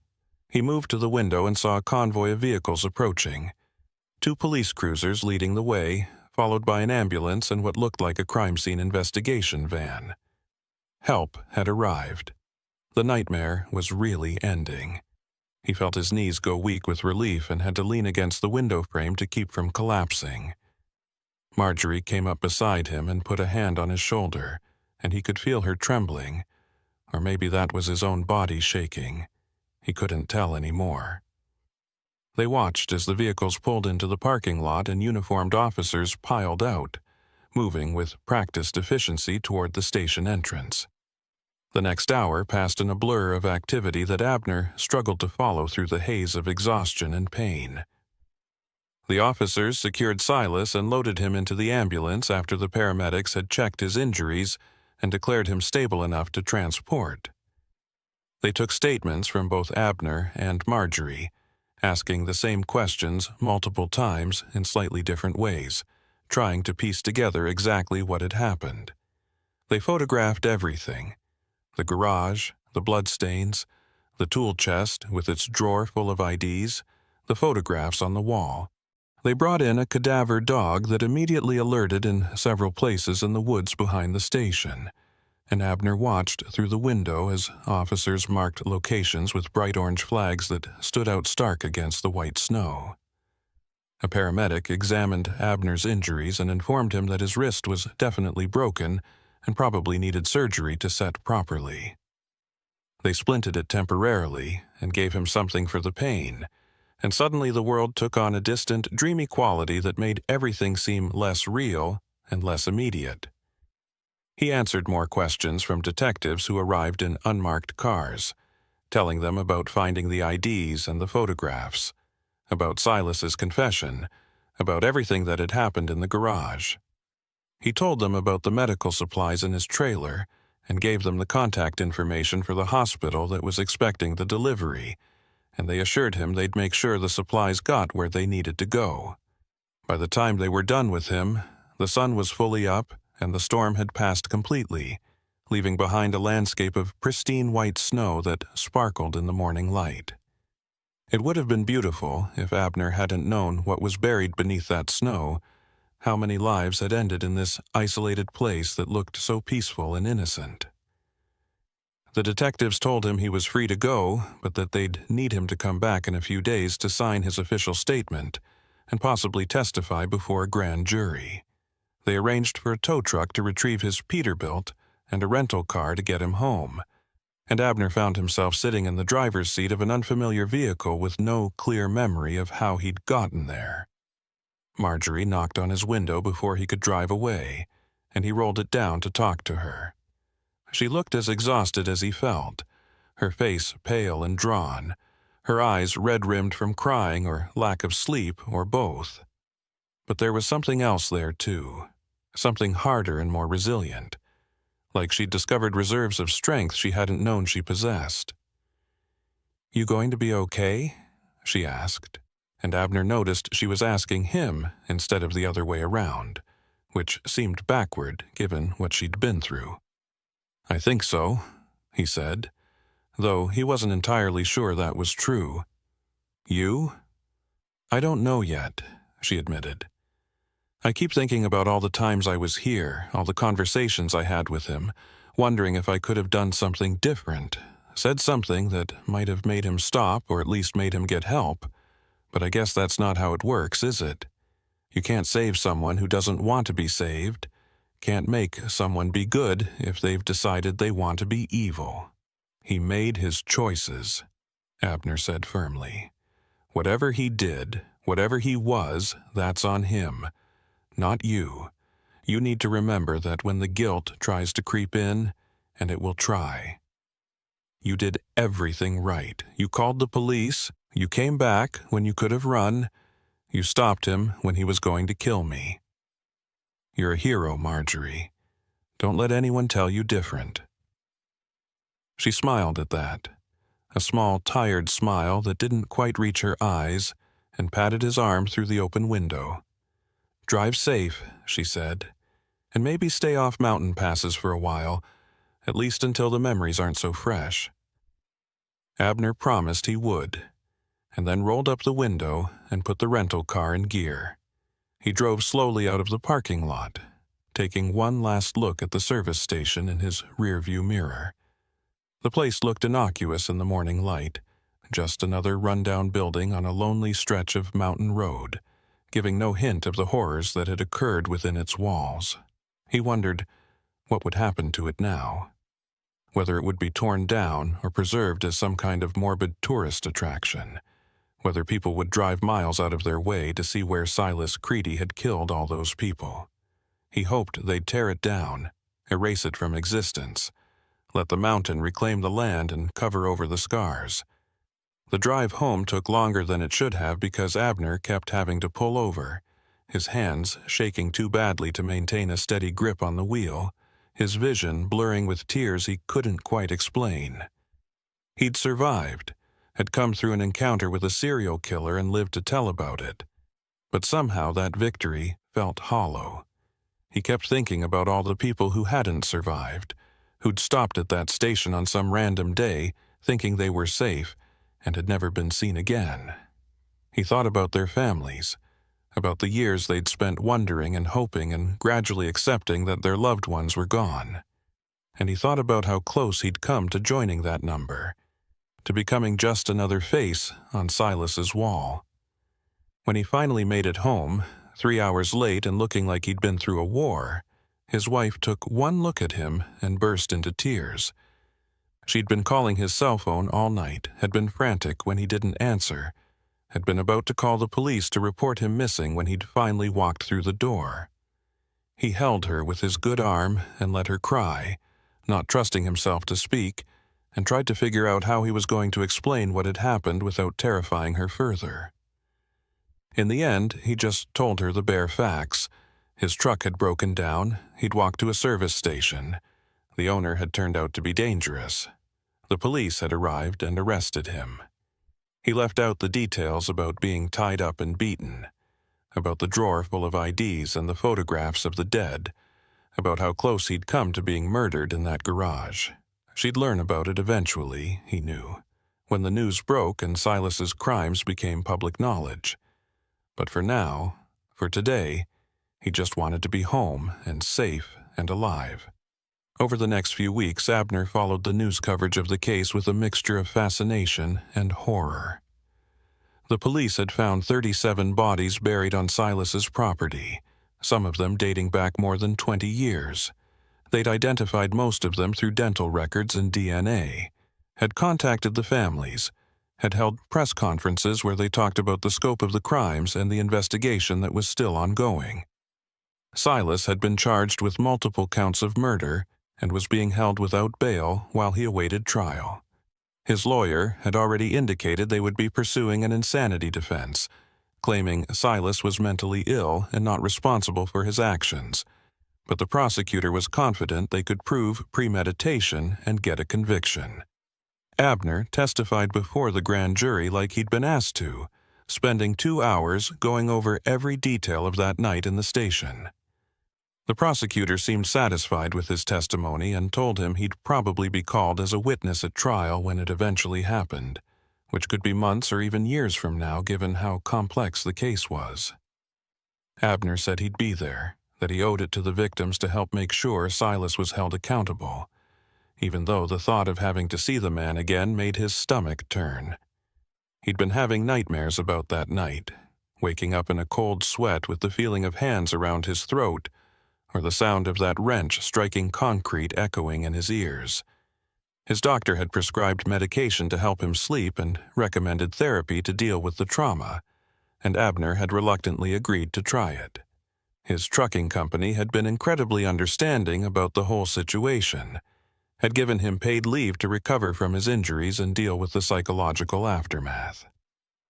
They'd even offered him a desk job if he didn't feel comfortable going back on the road, but Abner had declined. He wasn't going to let Silas Creedy take away something he loved, wasn't going to let fear dictate how he lived his life. So, as soon as his wrist healed and his doctor cleared him for work, he climbed back into his truck and started making runs again. It was harder than he'd expected. Every lonely stretch of road made him nervous. Every isolated building made him think of that service station. Every storm made him remember the blizzard that had nearly killed him. But he pushed through it, took the routes he was assigned, made his deliveries on time. He never drove through Eagle Pass again, though. Whenever he had a run that would take him that direction, he requested an alternate route even if it added hours to his trip. His dispatcher never questioned it, never asked why, just quietly rerouted him around that particular section of highway. Abner was grateful for the consideration, even though he knew he couldn't avoid that place forever. Eventually, he'd have to face it, have to drive past the location where the service station had stood and prove to himself that it couldn't hurt him anymore. But that day was far in the future, and for now, he was content to take the long way around. 3 months after that night, Abner received a letter in the mail from Marjorie. She'd moved away from the town near Eagle Pass, couldn't stand living there anymore with everyone looking at her and whispering about how she'd been friends with a serial killer. She'd gotten a job at a diner in Denver and was starting over, trying to build a new life away from the memories and the guilt. She wrote that she still had nightmares about hitting Silas with that pipe, still sometimes woke up certain that she'd killed him and would be arrested for murder. But she was seeing a therapist and taking medication and slowly learning to live with what had happened. She thanked Abner for what he'd said to her that morning, about being a hero and doing everything right, and said those words had helped her more than he could know. She hoped he was healing too, both physically and mentally, and she hoped their paths would cross again someday under better circumstances. Abner wrote back immediately, a long letter in which he shared his own struggles and his own nightmares, and his own slow journey toward something that might eventually resemble recovery. He told her that she'd saved his life, and he would never forget that, would be grateful to her for the rest of his days. He told her that if she ever needed anything, ever wanted to talk to someone who understood what she'd been through, she could call him any time, day or night, and he'd be there. They corresponded regularly after that, became friends in a way that only people who've survived something terrible together can be friends, bonded by shared trauma and mutual understanding. The trial happened eventually, 18 months after that night in the garage. Silas pleaded not guilty by reason of insanity despite overwhelming evidence of his guilt and his own confession to Abner about what he'd done. The trial lasted 3 weeks, and Abner testified for an entire day, reliving every moment of his ordeal in excruciating detail for the jury. Silas sat at the defense table the whole time staring at him with those burning eyes, never showing any emotion or remorse, and Abner stared right back, refusing to be intimidated. The jury deliberated for less than 4 hours before returning a guilty verdict on all counts, and the judge sentenced Silas to life in prison without possibility of parole. Justice had been served, or at least as much justice as was possible for crimes that could never truly be paid for. But sometimes late at night when Abner was alone on the road, when he was driving through darkness with nothing but his headlights to guide him, he found himself thinking about that service station and wondering what would have happened if the storm had been less severe, if his truck hadn't broken down, if he'd made different choices that had led him somewhere else. Would Silas still be killing people, still collecting IDs and taking photographs, still burying bodies in the woods behind his station? Or would someone else have stumbled onto his secret and ended his reign of terror? There was no way to know, no way to untangle the web of chance and circumstance that had put Abner in that place at that time, and eventually he stopped trying to figure it out. What he knew for certain was that he'd survived something that 37 other people hadn't, and that knowledge carried weight he hadn't expected. He felt an obligation to live well, to make the most of the life he'd been given, to honor the memory of those who hadn't been as lucky. So he drove his routes and came home to his wife and spent time with his daughter and tried to find meaning in the ordinary rhythms of existence. And if sometimes the shadows seemed darker than they should be, if sometimes he checked his rearview mirror more often than necessary, if sometimes he avoided certain roads and certain places without fully understanding why, well, those were small prices to pay for being alive. Leland Briscoe had driven Loveland Pass more times than he could count, but he'd never driven it this late at night and never in conditions quite like these. It was pushing 2 in the morning on a November night when the moon was nothing but a thin slice of silver behind the clouds, and the road ahead of him twisted and curved through the darkness like a snake trying to shake something off its back. The headlights of his Kenworth illuminated maybe 50 feet of asphalt before the beam just seemed to give up and let the darkness win, and beyond that there was nothing but the vague suggestion of mountains rising up on either side like the walls of some massive tomb. The pass was notorious even in good weather. Elevation over 11,000 feet, grades that could hit 7%. hairpin turns that required you to slow to a crawl unless you wanted to find out what it felt like to go over the edge with 40,000 pounds of cargo pushing you into oblivion. But Leland had a deadline to meet and a load of industrial equipment that was already 2 days late, and the dispatcher had made it very clear that another delay would mean finding a new job. So here he was, alone on one of the most dangerous stretches of highway in Colorado, with nothing but the sound of his engine and the hiss of his tires on cold pavement to keep him company.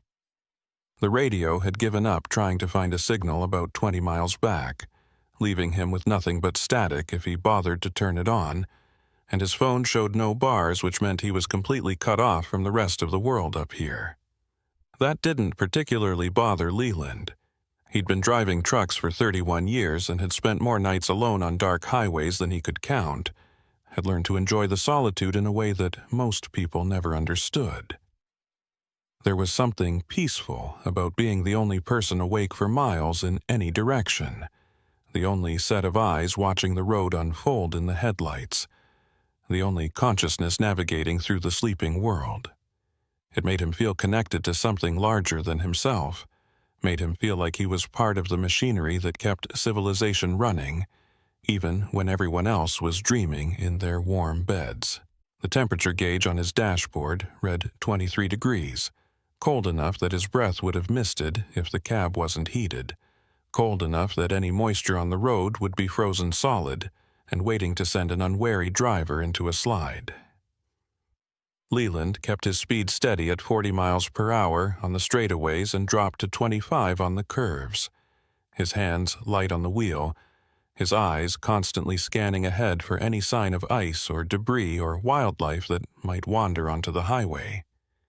He'd seen plenty of elk and deer up here over the years, had even seen a bear once crossing the road in the early morning light, and hitting one of those animals at speed would mean a totaled truck and probably a dead driver. So he stayed alert, stayed focused, and tried not to think about how tired he was or how much his back ached from sitting in the same position for the last 8 hours. That's when he saw the figure on the side of the road. At first, he thought it was a trick of the light, a shadow cast by a tree or a rock formation that his exhausted brain was interpreting as something human. But as he got closer, the figure resolved itself into a man, or at least something man-shaped, standing maybe 20 feet off the highway on what looked like the shoulder, though it was hard to tell where the road ended and the wilderness began up here. The man was waving both arms over his head in the universal signal for help, his movements frantic and desperate, and Leland felt his stomach drop. He'd passed plenty of stranded motorists over the years, people whose cars had broken down or who'd slid off the road in bad weather, and his policy had always been to stop and render assistance if he safely could. But something about this situation felt wrong in a way he couldn't quite articulate. Wrong time, wrong place, wrong everything. He started to slow down anyway, because that's what you did when someone needed help. That's what any decent human being would do. But then his headlights fully illuminated the man, and Leland saw details that made him reconsider. The man was old, maybe 70 or 80, with a long white beard that hung down to the middle of his chest and wild hair that stuck out from under a knit cap, like he'd been electrocuted. He was wearing clothes that looked like they'd come from another era entirely.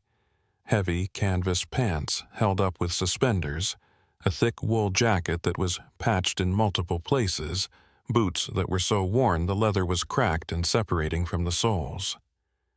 But what really caught Leland's attention was the fact that there was no vehicle anywhere nearby. No car or truck pulled off on the shoulder. No bicycle or motorcycle. Nothing to explain how this man had gotten up here, or what he was doing standing on the side of Loveland Pass at 2 a.m, waving for help. Leland's foot hovered over the brake pedal, his mind racing through possibilities. Maybe the man's vehicle had gone over the edge, and he was the only survivor. Maybe he'd been hiking and gotten lost and was desperate enough to flag down a truck for help. Maybe he was a crazy person who lived up here in the mountains and had decided tonight was the night to interact with civilization. Or maybe, And this was the thought that made Leland's hands tighten on the wheel. Maybe this was some kind of setup, some kind of trap designed to get a lone trucker to stop in the middle of nowhere so he could be robbed or carjacked, or worse. Leland had heard stories from other drivers about that kind of thing happening. People using fake emergencies to lure good Samaritans into vulnerable positions. And he'd always told himself he wouldn't fall for it if it ever happened to him. But as he drew level with the old man and got a good look at his face, Leland saw genuine terror there, genuine desperation, and his foot moved to the brake almost against his will. The man's eyes were wide and white in the darkness, his mouth open like he was shouting something, though Leland couldn't hear it over the sound of his engine, and his whole body language screamed of someone who was running from something or towards something and needed help right now, or bad things were going to happen. Leland had been around enough frightened people in his life to recognize the real thing when he saw it, and whatever else this old man might be, he wasn't faking his fear. So Leland made a decision that he would spend the rest of the night questioning, and probably longer than that. He brought the truck to a stop on the shoulder, put it in neutral, set the air brake, and reached for the door handle. The cold hit him like a physical blow when he stepped out of the cab, the wind cutting through his jacket and his jeans like they were made of tissue paper. The temperature had to have dropped another 10 degrees since he'd last checked, and Leland could feel his eyes starting to water from the bitter air. He zipped his jacket up to his chin and pulled his own knit cap down over his ears, then walked around the front of his truck toward where the old man was standing. Up close, the man looked even more disheveled than he had from the cab. His beard matted and tangled, his face weathered and lined with deep wrinkles that spoke of decades spent outdoors. His eyes were a pale blue, almost colorless, and they fixed on Leland with an intensity that was uncomfortable to meet. "Thank God," the old man said, his voice rough and raspy like he hadn't used it in a while. "Thank God you stopped. I've been standing here for 2 hours, watching trucks go by, and not one of them would stop. Not one. Thought I was going to freeze to death before someone finally showed some Christian charity." "What are you doing up here?" Leland asked, his own breath misting in the air between them. "Where's your vehicle? Are you hurt?" The old man shook his head, a jerky movement that looked almost spasmodic. "No vehicle," he said. "I walked. Came up from the old mining camp down in the valley. Must be 10 miles from here. Been walking since sunset trying to make it to the ranger station, but I don't think I can go no further. Too cold, too tired, and my heart's not what it used to be. I need a ride, need to get down the mountain, need to get somewhere warm before I freeze solid." Leland looked past the old man into the darkness, trying to see if there was anyone else out there. Any sign that this was something other than what it appeared to be. He couldn't see anything, couldn't hear anything except the wind and the idle of his truck's engine.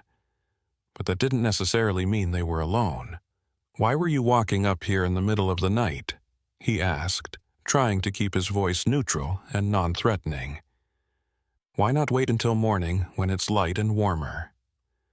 The old man's face twisted into something that might have been a grimace or a smile. It was hard to tell. "Couldn't wait," he said.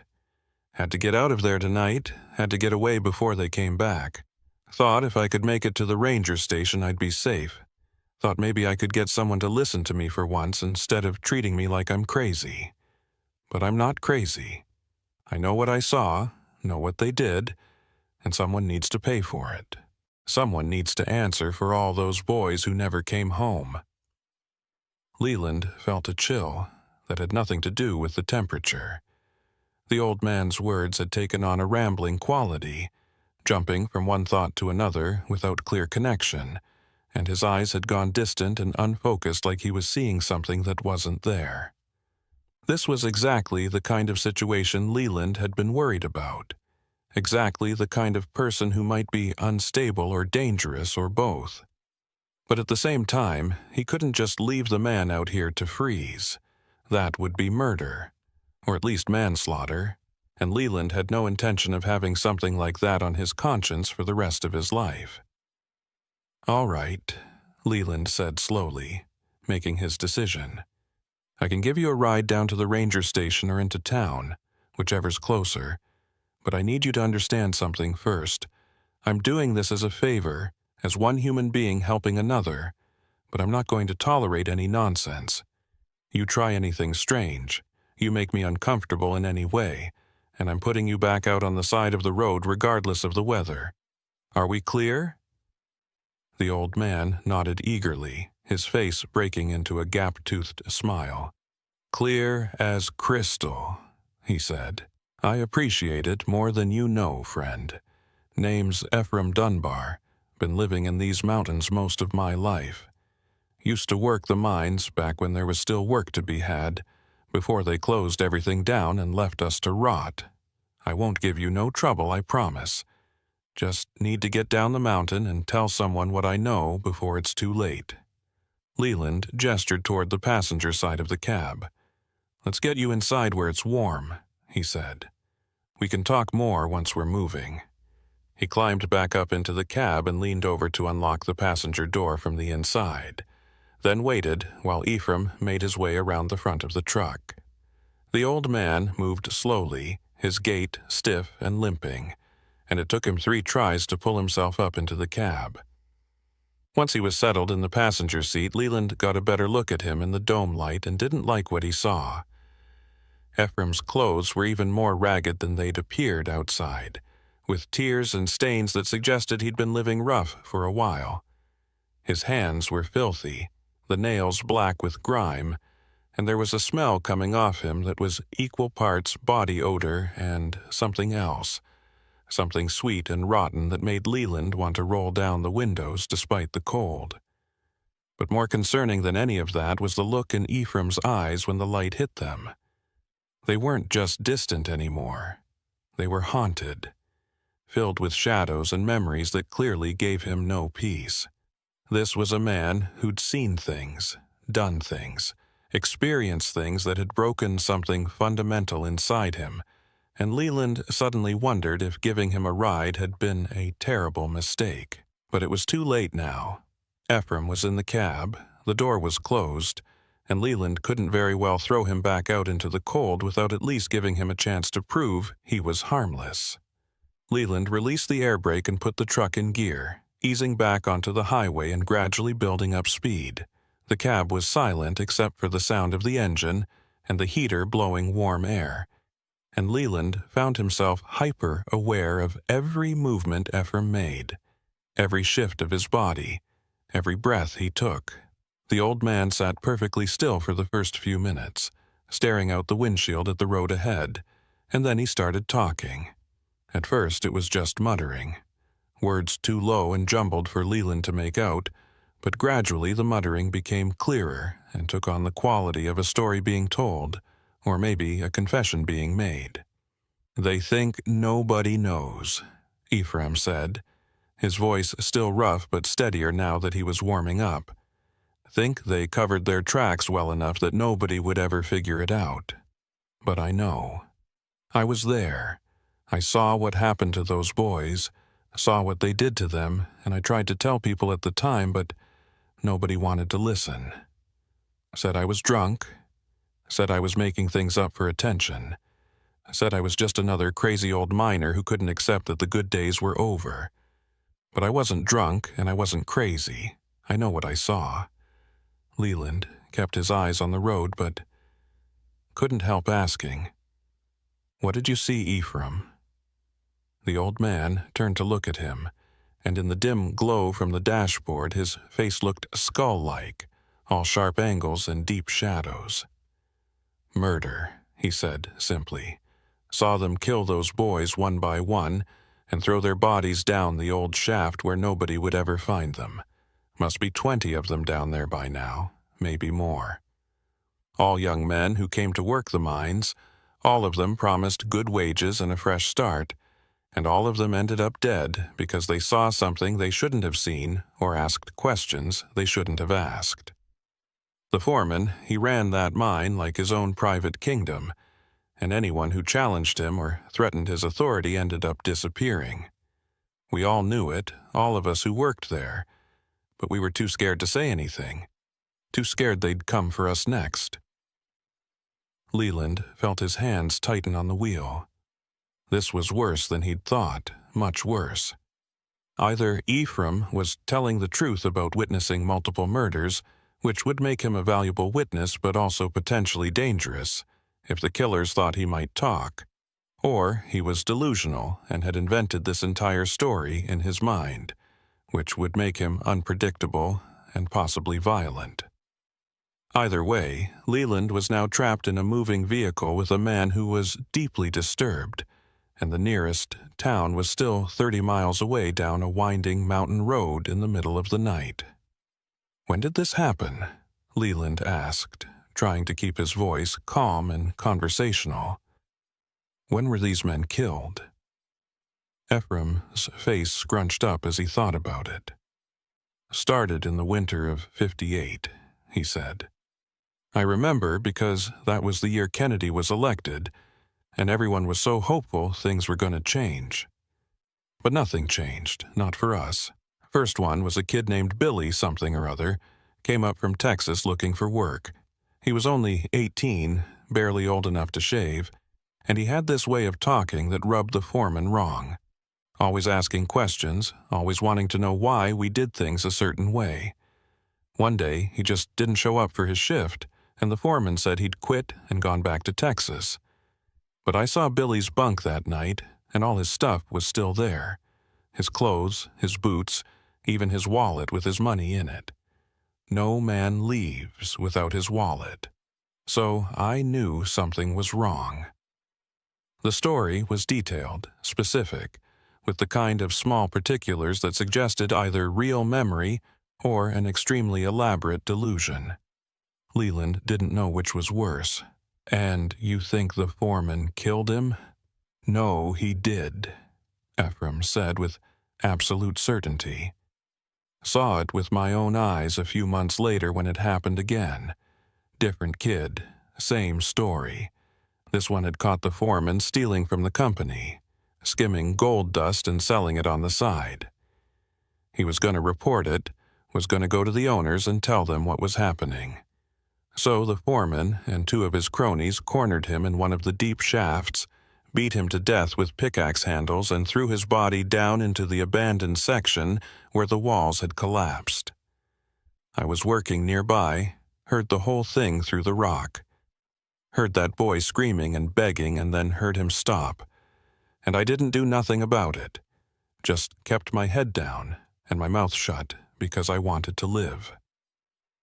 There was real anguish in Ephraim's voice now, real guilt, and despite his misgivings, Leland felt a stirring of sympathy for the old man. If even half of what he was saying was true, he'd spent decades living with the knowledge that he'd been complicit in murder through his silence, that his cowardice had allowed other men to die. That kind of guilt could eat away at a person from the inside, could turn them into exactly the kind of haunted shell that Ephraim had become. "Why are you talking about it now?" Leland asked. "If this happened back in the '50s, that's over 60 years ago. Everyone involved is probably dead by now." Ephraim shook his head violently. "Not all of them," he said. "The foreman's still alive, still living down in the valley in that big house he built with blood money. Must be 90 years old by now, but he's still there, still walking around free while those boys are rotting in the ground. And that's not right. That's not justice. Someone needs to pay. Someone needs to answer for what was done, and I'm the only one left who knows the truth. Everyone else who worked in that mine is dead or gone, scattered to the four winds. But I stayed. I couldn't leave, couldn't abandon those boys even though they're dead. Felt like if I left, if I stopped remembering them, then they'd really be gone. So I stayed in that old mining camp all these years, living in the ruins, trying to work up the courage to tell someone what I know." The mining camp. Leland knew about the old camps scattered throughout these mountains. Abandoned settlements that had sprung up during Colorado's mining boom and then died when the gold ran out or the companies went bankrupt. Most of them were nothing but foundations and collapsed buildings now, too remote and too damaged to be worth preserving, and the few that remained standing were used mostly by hikers and squatters.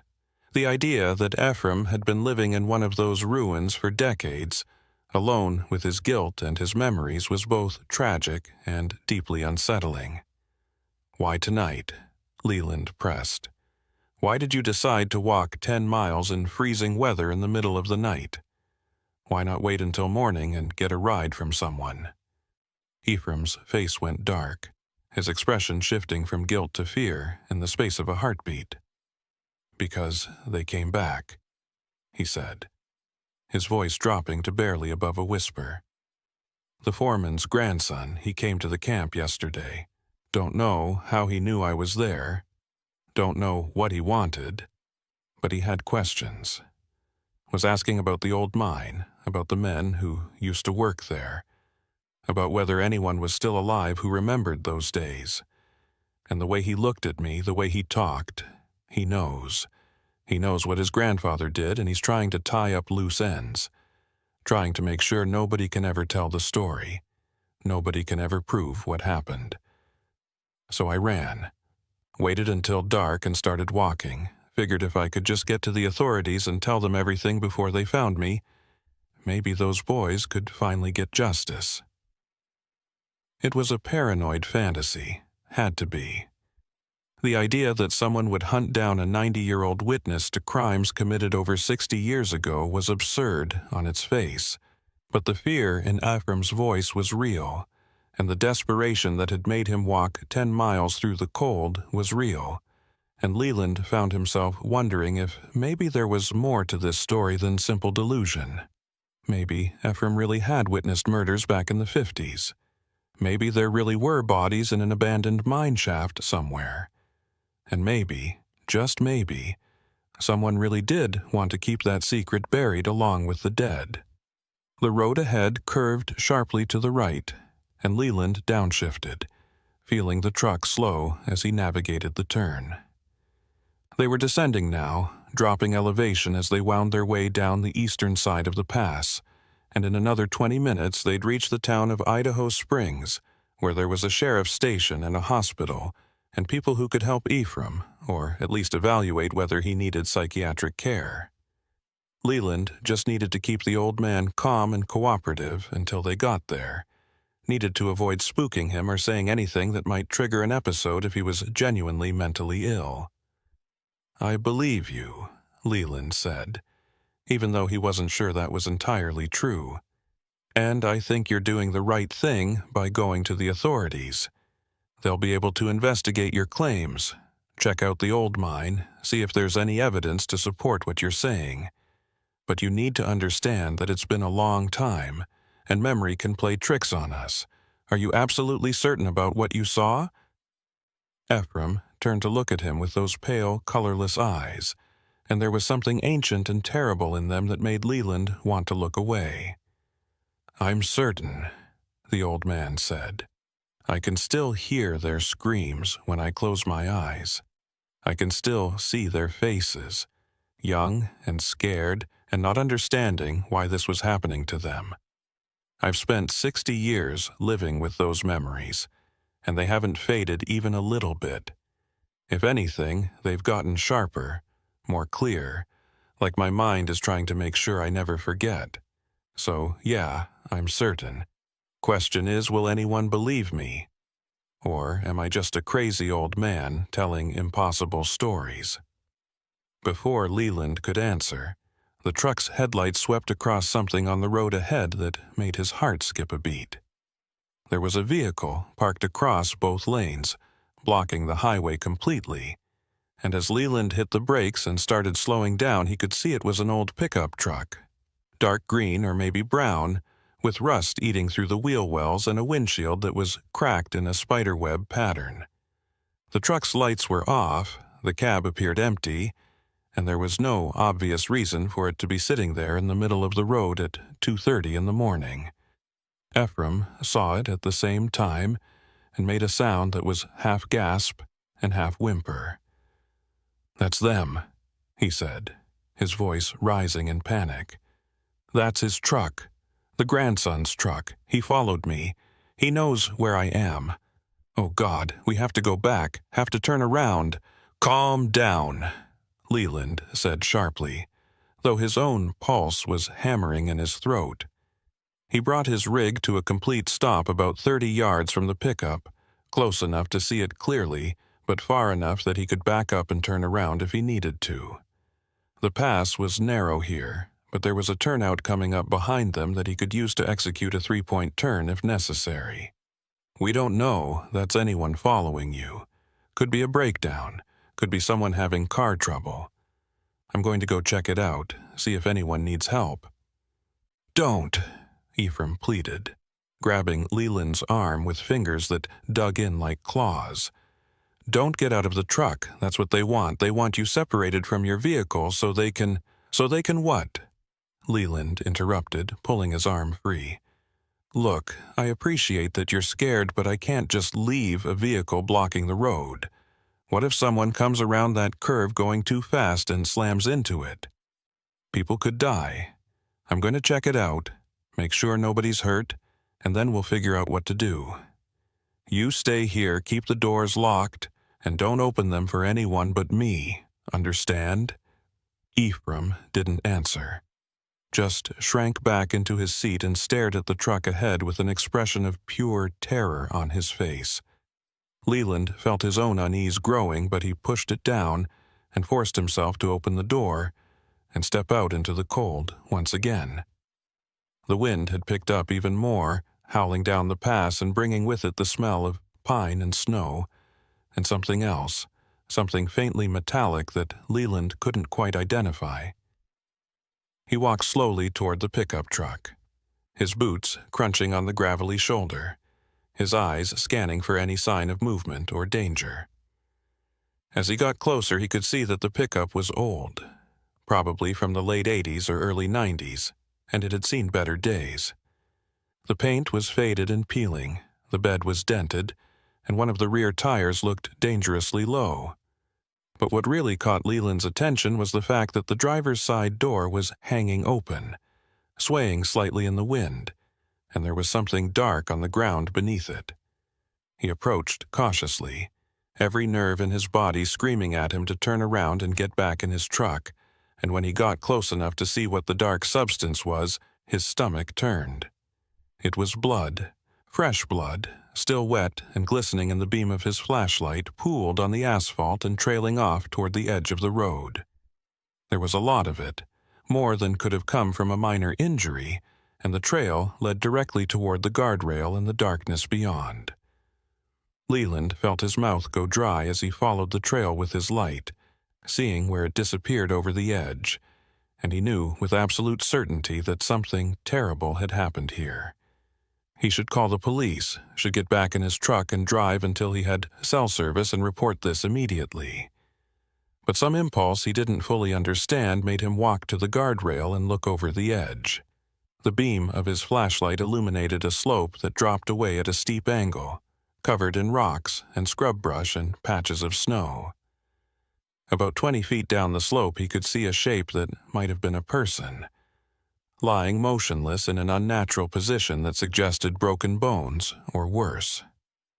Leland's mind raced through his options.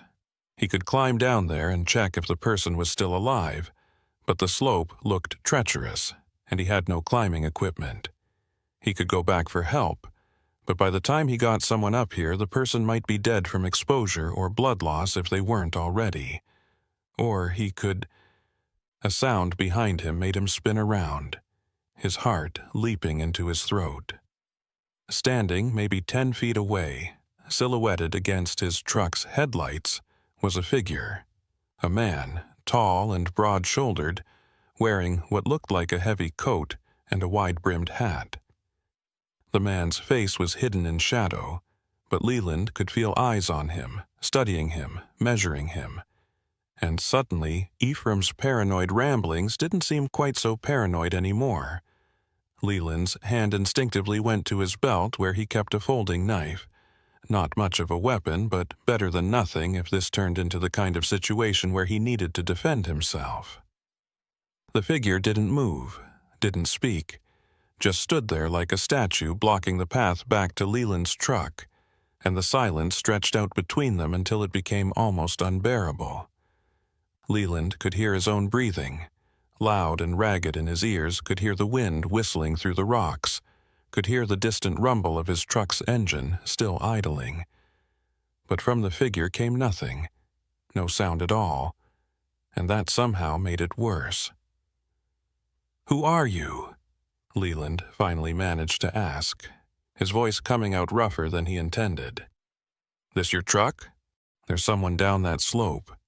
Looks like they might be hurt bad. You know anything about that?" The figure took a step forward, and the headlights caught enough of his face for Leland to see details. He was younger than Leland had expected from the silhouette, maybe 40 or 45, with a lean, hard face that looked like it had been carved from the same granite as the mountains around them. His eyes were dark and deep-set, shadowed by the brim of his hat, and there was something predatory in the way he moved, something that reminded Leland of a wolf circling prey. The man's coat hung open despite the cold, and Leland could see he was wearing a flannel shirt underneath, and hanging from his belt was what looked unmistakably like a holster with the grip of a revolver visible in the dim light. "That's my grandfather down there," the man said, his voice flat and emotionless. "He's dead. Fell trying to climb down the slope, hit his head on a rock. I was going to call it in once I got back to town, but then I saw your truck coming and figured I should block the road, make sure nobody else came through until the authorities could get here. Name's Conrad Hollis. I'm the sheriff over in Silver Creek, about 15 miles from here." The explanation was reasonable, logical, exactly the kind of thing an officer of the law might do in this situation. But something about the way Conrad said it, the complete lack of emotion when talking about his grandfather being dead, made Leland's skin crawl. And there was the small matter of what Ephraim had said about the foreman's grandson coming to the mining camp, asking questions, trying to tie up loose ends. Could this be the same person? Could Conrad Hollis be the grandson Ephraim had been running from? "I'm sorry for your loss," Leland said carefully, keeping his eyes on Conrad's hands and the gun at his belt. "What was your grandfather doing up here in the middle of the night? Long way to come at this hour." Conrad's expression didn't change. "He called me earlier this evening, said he needed to see me urgently, said it was a matter of life and death. He's always been dramatic like that, always making everything into a crisis, so I didn't rush. Took my time driving up here, figured he'd wait. But when I got to the meeting spot, he wasn't there, and I found his truck here with the door open and blood on the ground. Looks like he got impatient waiting for me and decided to try to climb down to the old mining camp himself. He was always stubborn, always thought he could do things he was too old to be doing." The story had holes in it big enough to drive a truck through. If Conrad's grandfather had called him for an urgent meeting, why would the old man then climb down a dangerous slope in the dark instead of waiting? And why would Conrad block the road before calling for help if his grandfather was potentially still alive down there and in need of medical attention? And most importantly, why did Conrad look so calm and collected when talking about a family member who'd just died in a terrible accident? Leland had seen people deal with grief in different ways over the years, but this complete absence of emotion wasn't normal. It was the kind of effect you'd expect from someone who was lying, someone who'd already processed what happened because they'd been there when it happened, or maybe even caused it to happen. "You said he was going to the old mining camp," Leland said, his mind working through the implications. "Why would he be going there?" Conrad shrugged, a casual gesture that seemed grotesque given the circumstances. "No idea. He'd been acting strange lately, talking about the past, bringing up old stories from when he worked the mines. I think maybe dementia was setting in, making him confused about what was real and what was memory. He kept saying he needed to show me something, needed to make sure I understood what really happened back then, but he never made any sense when he talked about it, just rambled on about mistakes and guilt and justice. Old man talk, you know how it is. Leland did know how it was, or at least he thought he did, but he also knew what Ephraim had told him about the murders in the mine, about the bodies thrown down the shaft, about the foreman who'd killed anyone who threatened to expose his crimes. And now here was the foreman's grandson, claiming his grandfather had died in an accident while trying to reach the same mining camp where Ephraim had been living, where Ephraim claimed to have witnessed those long-ago murders. The coincidence was too perfect, too convenient, and every instinct Leland had developed over 3 decades of driving through the night and dealing with strangers was screaming at him that Conrad Hollis was lying through his teeth. "I've got someone in my truck who might know something about this," Leland said, making a decision that he knew might be dangerous but couldn't see any way around. "Old man named Ephraim Dunbar. Says he used to work at that mining camp. Flagged me down a few miles back asking for a ride. He's pretty shaken up, talking about people following him, but maybe he saw what happened to your grandfather." The change in Conrad's expression was subtle, but unmistakable. His eyes sharpened, his posture shifted slightly, and suddenly he looked less like a grieving grandson and more like a hunter who'd just spotted his quarry. "Ephraim Dunbar," he said slowly, tasting the name. "Yeah, I know that name. My grandfather mentioned him a few times, said he was the last one left from the old crew, said he'd been living rough in the abandoned camp for years, probably out of his mind by now. That who you picked up?" "That's him," Leland confirmed, watching Conrad's face carefully. "He seems pretty confused, like you said, talking about old crimes, saying people are after him. I was taking him down to Idaho Springs so he could talk to the police, get some help. But if you're a sheriff, maybe you can take him off my hands, get him the assistance he needs." Conrad nodded slowly, his hand drifting almost casually toward the gun at his belt. "Yeah, I can take care of him," he said, and there was something in his voice that made Leland's blood run cold. "Why don't you go get him? Bring him out here so we can all talk. I'd like to hear what he has to say about my grandfather. Might help me understand what the old man was thinking tonight." Every fiber of Leland's being was telling him not to do that, not to bring Ephraim out here where Conrad could get his hands on him. But he couldn't think of a good excuse to refuse without tipping Conrad off that he was suspicious, without potentially escalating the situation into violence. So he nodded and started walking back toward his truck, his mind racing through scenarios and options. He could drive away, just get in the cab and drive right past Conrad's truck, push it out of the way if he had to. The Kenworth weighed 40 tons loaded, more than enough to move an old pickup. But that would mean leaving Conrad's grandfather down the slope if he was somehow still alive, and it would mean becoming a fugitive if Conrad really was a sheriff and decided to report Leland for leaving the scene of an accident. Or he could bring Ephraim out and see what happened, try to defuse the situation through conversation and reason. But if Conrad really had killed his own grandfather to keep secrets buried, if he really was here to silence Ephraim permanently, then bringing the old miner out would be signing his death warrant. Leland would be complicit in murder, would have to live with the knowledge that he delivered a helpless old man into the hands of his killer. And that wasn't something Leland could do, wasn't something he could live with no matter what the consequences might be for refusing.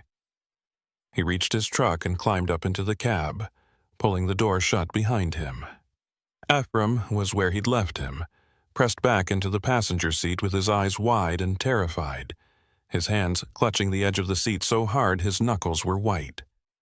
The moment Leland was inside, the old man started talking, the words tumbling out in a frantic rush. "That's him, isn't it? That's the grandson, the one who came to the camp. I told you he was following me, and you didn't believe me, but I was right.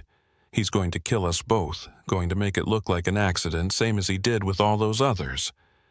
We have to go, have to get out of here right now before he—" "Calm down," Leland said, though he was far from calm himself. His hands were shaking as he reached for the gear shift, and he could feel sweat beading on his forehead despite the cold. "He says he's a sheriff, says his grandfather fell down the slope and died, but I don't believe him.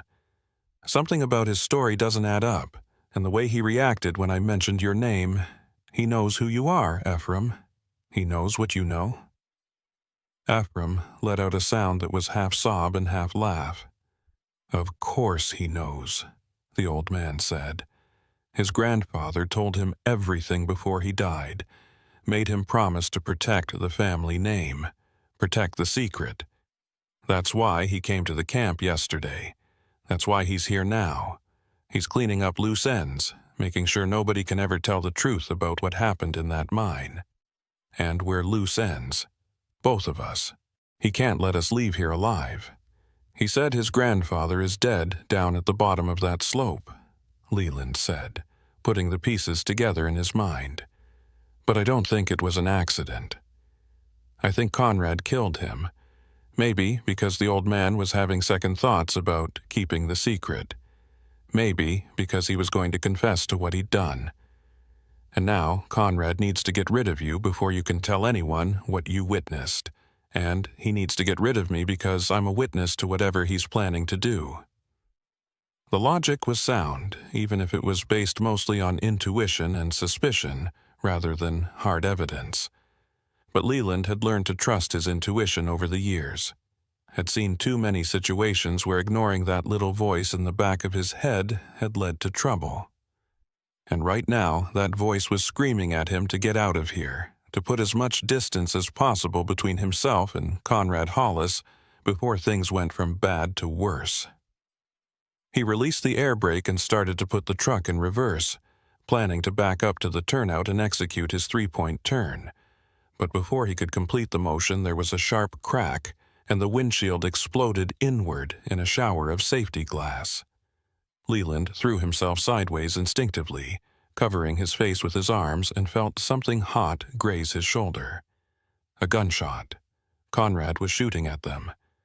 Another crack and another, and Leland heard the bullets punching through the thin metal of the cab, heard Ephraim screaming, felt the truck shudder as one round hit something vital in the engine compartment. The windshield was gone now, nothing but a frame holding a few jagged pieces of glass, and the cold wind was pouring in along with the smell of gunpowder and burnt metal. Leland's ears were ringing from the shots fired at such close range, and he couldn't hear what Ephraim was saying anymore, could only see the old man's mouth moving as he pointed frantically toward the back of the cab. Leland's hand found the gear shift, and he slammed the truck into reverse, pressing the accelerator and feeling the rig lurch backward. More shots, one of them starring the passenger side window, another punching through the hood with a metallic thunk. The truck was still moving, though, still responding to his commands, and Leland kept his foot down as he steered blind using only his mirrors. He couldn't see Conrad anymore, but he could hear the shots, could hear them getting closer as the sheriff walked toward them, firing methodically, taking his time because he knew they had nowhere to go. The road behind them was narrow and winding, with sheer drops on one side and rock walls on the other, and in the dark, with no windshield and a possibly damaged engine, Leland's chances of successfully escaping were minimal at best. The rear of the trailer hit something solid, and there was a grinding crash that traveled through the entire rig. Leland had backed into the guardrail, or maybe a boulder, he couldn't tell which, but either way he was stuck now. He tried to shift into first gear to pull forward, but the engine was making a sound it definitely shouldn't be making, a knocking rattle that suggested catastrophic damage. And when he pressed the accelerator, nothing happened. The engine was dead or dying, and they were sitting ducks. Leland looked over at Ephraim and saw blood on the old man's face, saw him clutching his arm where one of the bullets must have caught him, and felt a surge of rage that pushed through his fear. This wasn't right. This wasn't how things were supposed to go. They were innocent people just trying to get down the mountain, and this corrupt sheriff with his family secrets was going to kill them both and throw their bodies down the same slope where his grandfather lay, and nobody would ever know what really happened here. "We have to run," Leland said, grabbing Ephraim's good arm. "Out to the passenger side, into the woods.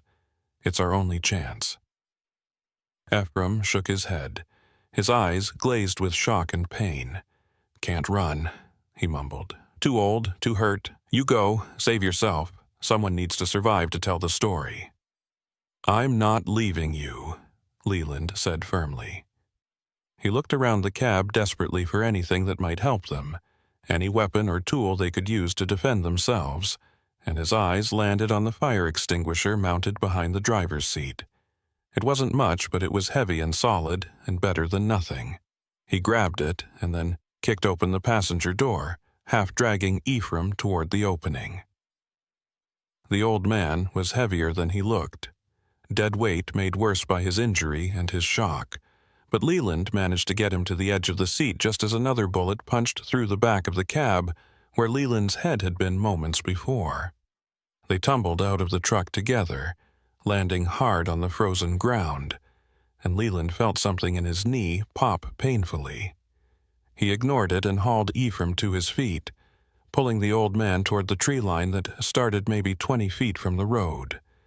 Behind them, he could hear Conrad's boots crunching on the gravel, could hear the man's breathing steady and controlled, like he was out for an evening stroll rather than hunting two people through the dark. Leland risked a glance back and saw Conrad's silhouette moving past the truck's headlights, saw the gun held low and ready, saw the expression of grim determination on the sheriff's face.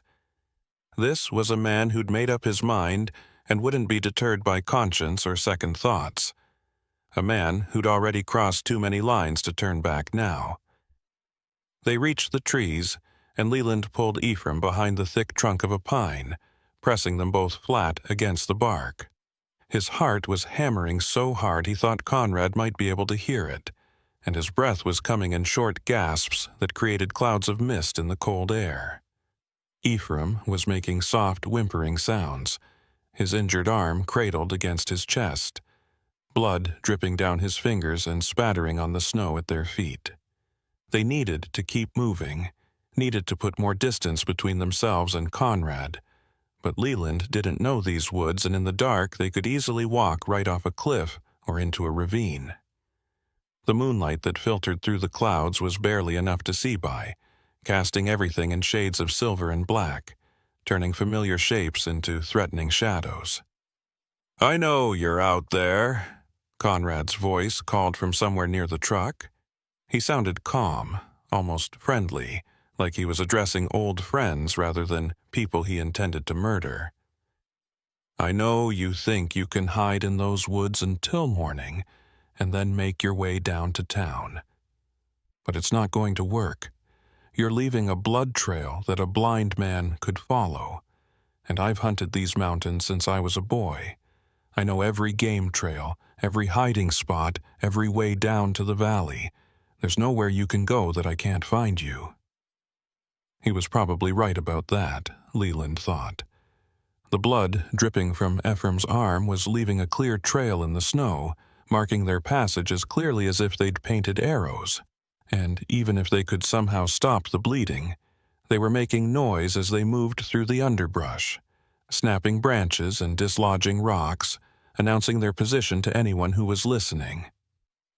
Conrad could take his time tracking them, could follow at a leisurely pace knowing they'd eventually tire or make a mistake or simply collapse from exhaustion and injury.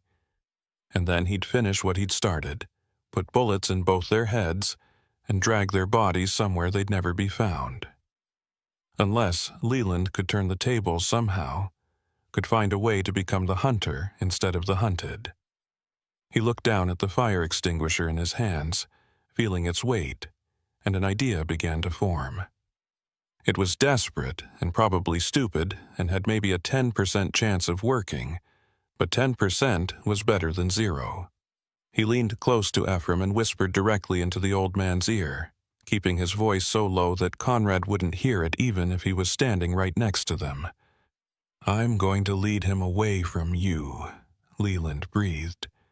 "Going to make noise, make him think we're both running deeper into the woods. Once he's far enough from the road, you circle back to his truck. Keys are probably still in the ignition if he was in such a hurry. Drive down to town, get help, tell them everything. Can you do that?" Ephraim's eyes focused on Leland's face, and for a moment the old man looked clear and lucid. Looked like he understood exactly what Leland was proposing and what it would mean. "He'll kill you," Ephraim whispered back. "He'll catch you and kill you, and it'll be my fault.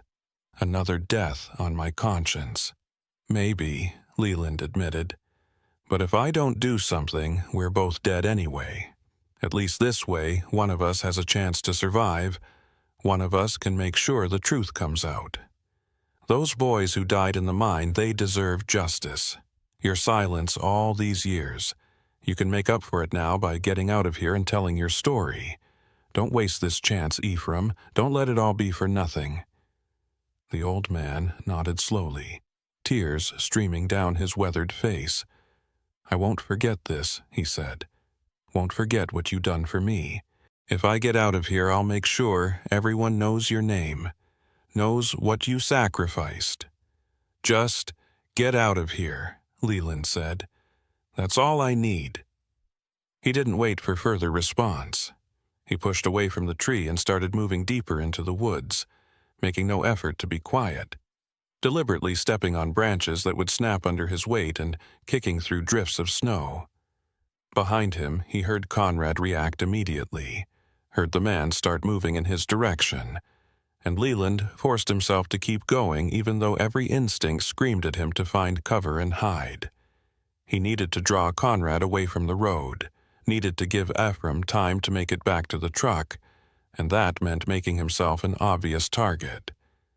The woods here were dense and primordial, the kind of old-growth forest that had never seen a saw or an axe, and the trees grew so close together that Leland had to turn sideways to squeeze between them in places. The ground was uneven and treacherous, covered in exposed roots and hidden rocks, and twice he nearly fell as his feet slipped on patches of ice. His injured knee was screaming at him with every step, a hot spike of pain that made him want to stop and rest, but he couldn't stop. Conrad was behind him and getting closer, moving through the woods with the confidence of someone who knew this terrain intimately, and Leland could hear branches breaking and footsteps crunching in the snow, maybe 30 or 40 yards back. Leland came to a small clearing where the moonlight was stronger, illuminating a space maybe 20 feet across that was relatively flat and open. On the far side of the clearing, the ground dropped away sharply, and Leland could hear the sound of running water somewhere below, a stream or creek cutting through the rocks. He stopped at the edge of the clearing and turned around, pressing his back against a tree, the fire extinguisher held ready. This was as good a place as any to make his stand, to try his desperate gambit. He could see the shape of Conrad approaching through the trees, could see the gun raised and ready, and he knew he'd only get one chance at this. If he missed, if his timing was off by even a second, he'd be dead before he hit the ground. Conrad stepped into the clearing and stopped, scanning the shadows with his gun moving in smooth arcs. He looked relaxed, confident, completely in control of the situation. And why wouldn't he be?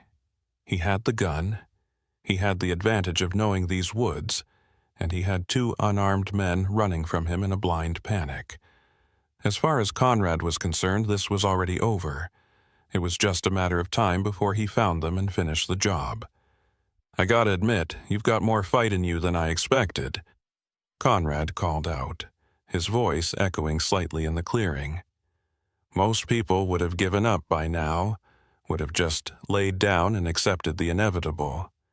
But you keep running, keep trying to find a way out. I respect that. It's pointless, but I respect it. Tell you what, you come out now, tell me where the old man is, and I'll make it quick. 1 shot, clean, you won't feel a thing. That's better than freezing to death out here or bleeding out from a gut shot, right?" Leland didn't respond, didn't move.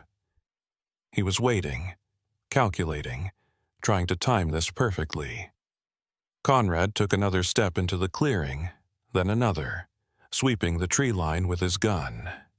He was maybe 15 feet away now, close enough that Leland could see the expression on his face, calm, focused, professional.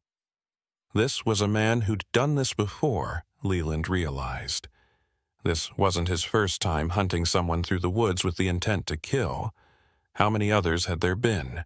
How many people had stumbled onto the wrong secret or asked the wrong question and ended up dead on Conrad Hollis's watch? "You know what the funny thing is?" Conrad continued, still scanning the shadows. "My grandfather really was having second thoughts. Started talking about confessing, about clearing his conscience before he died. Said he couldn't meet his maker with all those deaths on his soul. Can you believe that? 70 years he kept that secret. 70 years of living free while those boys rotted in the ground, and suddenly he decides he needs to come clean. Well, I couldn't let that happen. Family's reputation, my career as sheriff, it would all be destroyed if the truth came out. So I did what needed to be done. Told him I wanted to meet him up here to talk about it, then put a bullet in the back of his head and threw him down the slope. Made it look like an accident. And nobody will ever know different because the only witnesses are going to be dead within the hour." The confession was damning, more than enough to convict Conrad of murder if anyone ever heard it, but Leland knew that was exactly why Conrad was being so open about it. Dead men couldn't testify. Dead men couldn't repeat what they'd heard. Conrad was planning to kill them both, and any secrets he revealed would die with them. It was actually smart in a sick, twisted way, unburdening himself, knowing there would be no consequences. Conrad took another step forward, and finally spotted Leland standing in the shadows at the edge of the clearing. Their eyes met across the distance, and for a frozen moment, neither man moved. Then Conrad started to raise his gun, and Leland exploded into motion, pulling the pin on the fire extinguisher and squeezing the trigger. A jet of white chemical foam shot out with surprising force, catching Conrad directly in the face and chest. The sheriff stumbled backward, his gun hand coming up to protect his eyes, and Leland charged across the clearing, swinging the heavy metal cylinder like a club. The extinguisher connected with Conrad's wrist, and there was a crack of breaking bone. The gun went spinning away into the snow, and Conrad screamed, a sound of pain and rage, but he didn't go down. He lunged forward despite his injury, his good hand reaching for Leland's throat, and suddenly they were grappling in the middle of the clearing with the moonlight cold and silver on their struggling forms. Conrad was younger and stronger than Leland had expected, and despite his broken wrist he fought with the desperation of someone who knew this was life or death. They crashed to the ground together, rolling through the snow and the foam still dripping from the extinguisher, each trying to gain the upper hand. Conrad got his good hand around Leland's throat and squeezed, his face twisted with fury and hatred. Leland's vision started to darken at the edges, and he knew he had seconds before he passed out, seconds before Conrad choked the life out of him. He still had the fire extinguisher clutched in one hand, and he brought it up blindly, smashing it into the side of Conrad's head. Once, twice, 3 times, until he felt Conrad's grip loosen and saw the sheriff's eyes roll back. Leland hit him again for good measure and then pushed the limp body off and rolled away, gasping for air, his throat feeling like it had been crushed. He lay there in the snow for what felt like an eternity, but was probably only a few seconds, trying to get his breathing under control, trying to process what had just happened. He'd nearly died. Would have died if Conrad had been a little faster or a little stronger. And Conrad might still wake up, might still come after him if Leland didn't finish this now while he had the chance. He could pick up a rock and bash Conrad's skull in, could make sure the sheriff never hurt anyone ever again. It would be self-defense, justified, completely legal, But as Leland looked down at Conrad's unconscious form, at the blood running from the gash on his temple where the fire extinguisher had connected, he found he couldn't do it. Couldn't kill a helpless man in cold blood, no matter how much that man might deserve it. Instead, he searched Conrad's pockets and found a phone. No signal this far up the mountain, but maybe it would work further down, and a set of keys that were probably for the pickup truck. He also found a wallet with Conrad's sheriff's badge and ID, confirming at least that part of his story had been true. Leland pocketed everything, and then used Conrad's own belt to tie the sheriff's hands behind his back, cinching it tight enough that there was no way he could slip free even when he woke up. Then Leland grabbed the gun from where it had fallen in the snow, checked that it was loaded, and started making his way back toward the road. His knee was agony now, barely supporting his weight, and he had to use trees for support as he limped through the woods. But he was alive, and Conrad was neutralized, and with any luck Ephraim had made it back to the truck and was already halfway to town getting help. When Leland finally emerged from the tree line, he saw that Conrad's pickup was gone. The road was empty except for his own disabled truck with its shattered windshield and bullet holes, and there were fresh tire tracks in the snow leading down the mountain. Ephraim had done it. The old man had made it back to the vehicle and escaped, and that meant everything Leland had risked had been worth it. He felt a wave of relief so intense it nearly buckled his knees, and he had to lean against his truck for support. They'd survived, against all odds. Despite Conrad's planning and his advantages and his willingness to kill, they'd actually survived. Leland climbed painfully into his cab and sat in the driver's seat, Conrad's gun resting in his lap, and waited. The engine was definitely dead, killed by one of Conrad's bullets, and the cab was freezing now that the windshield was gone and the wind was pouring in. But Leland didn't care about the cold. He was alive, and Ephraim was alive, and eventually help would arrive. He just needed to sit here and wait and make sure Conrad didn't somehow get free and come back to finish what he'd started. The sky in the east was starting to lighten, suggesting dawn wasn't far off, and with daylight would come traffic and other drivers who could offer assistance. Time passed in a strange blur, minutes stretching into what felt like hours. Leland's body was starting to shut down now that the adrenaline was wearing off, and he could feel every injury demanding attention. His throat where Conrad had choked him, his shoulder where the bullet had grazed him, his knee that had twisted when he fell from the truck. He was going to need medical attention, was probably going to need surgery on the knee, but he'd worry about that later. For now, he just sat and watched the road and kept Conrad's gun ready in case the sheriff somehow managed to free himself and make it back to the highway. The sun was fully up when Leland finally heard vehicles approaching from downhill. He straightened in his seat, wincing at the pain the movement caused, and watched as 3 Sheriff's Department cruisers came around the curve with their lights flashing. They pulled up near his truck and officers piled out, their hands on their weapons, their expressions wary and alert. Leland raised his hand slowly to show he wasn't a threat, and called out to them, his voice hoarse and damaged from being choked. "Conrad Hollis is about 200 yards into the woods on a bearing of roughly northwest," he said. "He's unconscious and restrained, but still armed. There's also a body at the bottom of the slope by his truck, elderly male, possible homicide. And you need to send someone to check on Ephraim Dunbar, who should have made it to town by now in Conrad's pickup. He's injured and needs medical attention."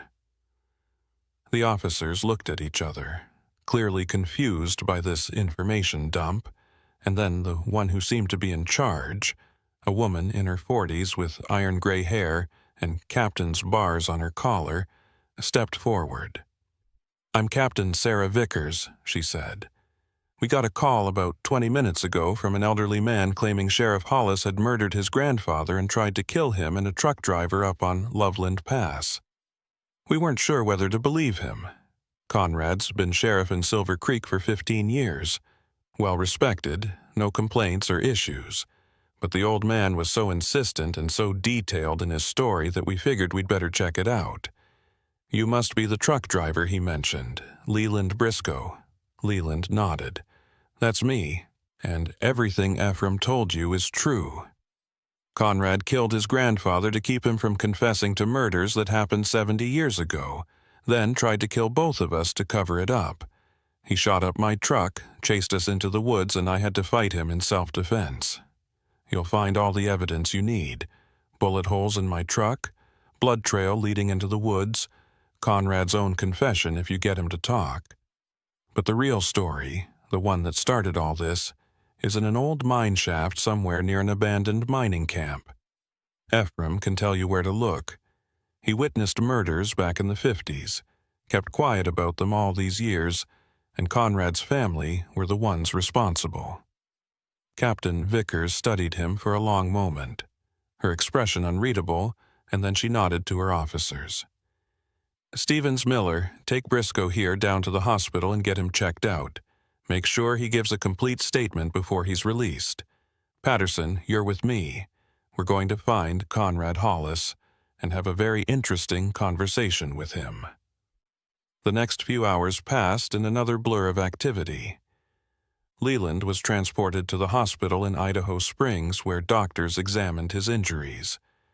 The graze wound on his shoulder was superficial and would heal on its own, but his throat showed bruising consistent with strangulation and would need to be monitored for swelling, and his knee was badly damaged and would require surgery to repair torn ligaments. They admitted him overnight for observation and pain management, and while he was lying in his hospital bed, a detective came to take his statement. Leland told him everything. Every detail from the moment he picked up Ephraim to the fight in the clearing, and the detective recorded it all with a small digital recorder. The detective who took Leland's statement was a younger man named Marcus Petrie, probably in his early 30s, with the kind of eager energy that suggested he hadn't been doing this job long enough to become cynical about it yet. He asked good questions, though, thorough questions, circling back to points that didn't quite line up or needed clarification. And Leland got the sense that Petrie was genuinely trying to understand what had happened rather than just checking boxes on a form. When they finished, Petrie thanked Leland for his cooperation and said he'd be in touch if they needed anything else, then left Leland alone with his thoughts and his pain medication that was making everything feel distant and unreal. Leland dozed fitfully through the afternoon, waking periodically to the sound of nurses checking his vitals or doctors examining his injuries. Each time he woke, he had a moment of disorientation where he couldn't remember where he was or why he hurt so badly, and then it would all come rushing back. The pickup blocking the road, Conrad with his gun, the desperate fight in the clearing. He wondered if Ephraim was somewhere else in this same hospital, wondered if the old man's injuries were being treated, and whether he was holding up okay after everything they'd been through. Leland had saved Ephraim's life, and Ephraim had saved his in return, and that created a bond between them that Leland suspected would last for whatever time either of them had left in this world. The sun was setting outside his window, painting the sky in shades of orange and purple that were almost too beautiful given the ugliness of the day, when Captain Vickers came to visit him. She knocked softly on the doorframe and waited for Leland to acknowledge her before entering, which he appreciated. Too many people in positions of authority just barged in assuming their badge gave them the right to intrude, but Vickers seemed to have more respect for boundaries than that. She pulled a chair up beside his bed and sat down with a heavy sigh, like she'd been on her feet for far too long, and was grateful for even a few minutes of rest. "How are you feeling?" she asked, and something in her tone suggested she genuinely wanted to know, rather than just asking out of politeness. "Like I got run over by my own truck," Leland said, his voice still rough and painful. "But alive, which is more than I had any right to expect a few hours ago. How's Ephraim? They won't tell me anything because of privacy laws or whatever." Vickers nodded. "He's stable. The bullet went through his arm without hitting anything major, and he's mostly just suffering from exhaustion and exposure.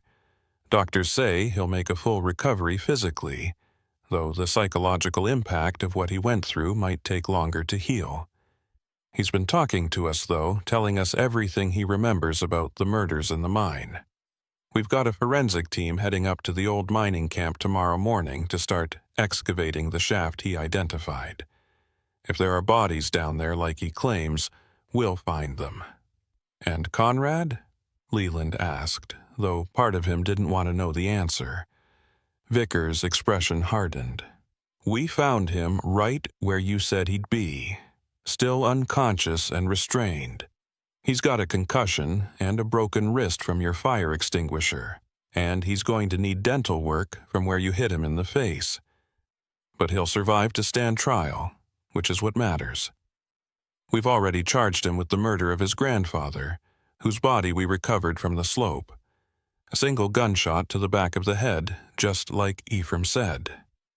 We're also charging him with 2 counts of attempted murder for what he did to you and Ephraim, plus weapons charges and a whole list of other crimes.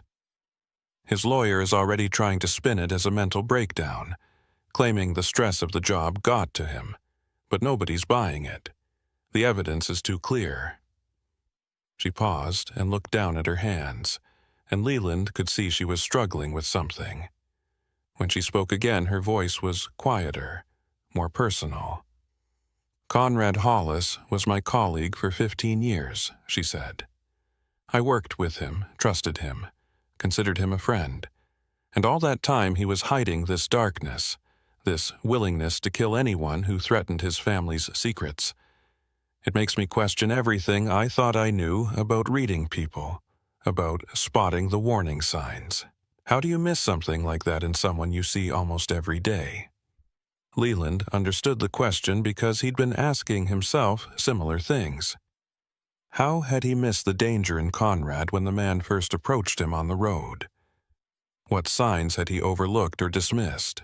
I don't think you can always tell, he said finally. Some people are just good at hiding what they really are. They put on a mask and wear it so long it becomes their real face, and the monster underneath only shows itself when circumstances force it to. That's not your fault. That's just human nature. We want to believe the best about people, especially people we know and work with. Conrad exploited that trust, used it as camouflage.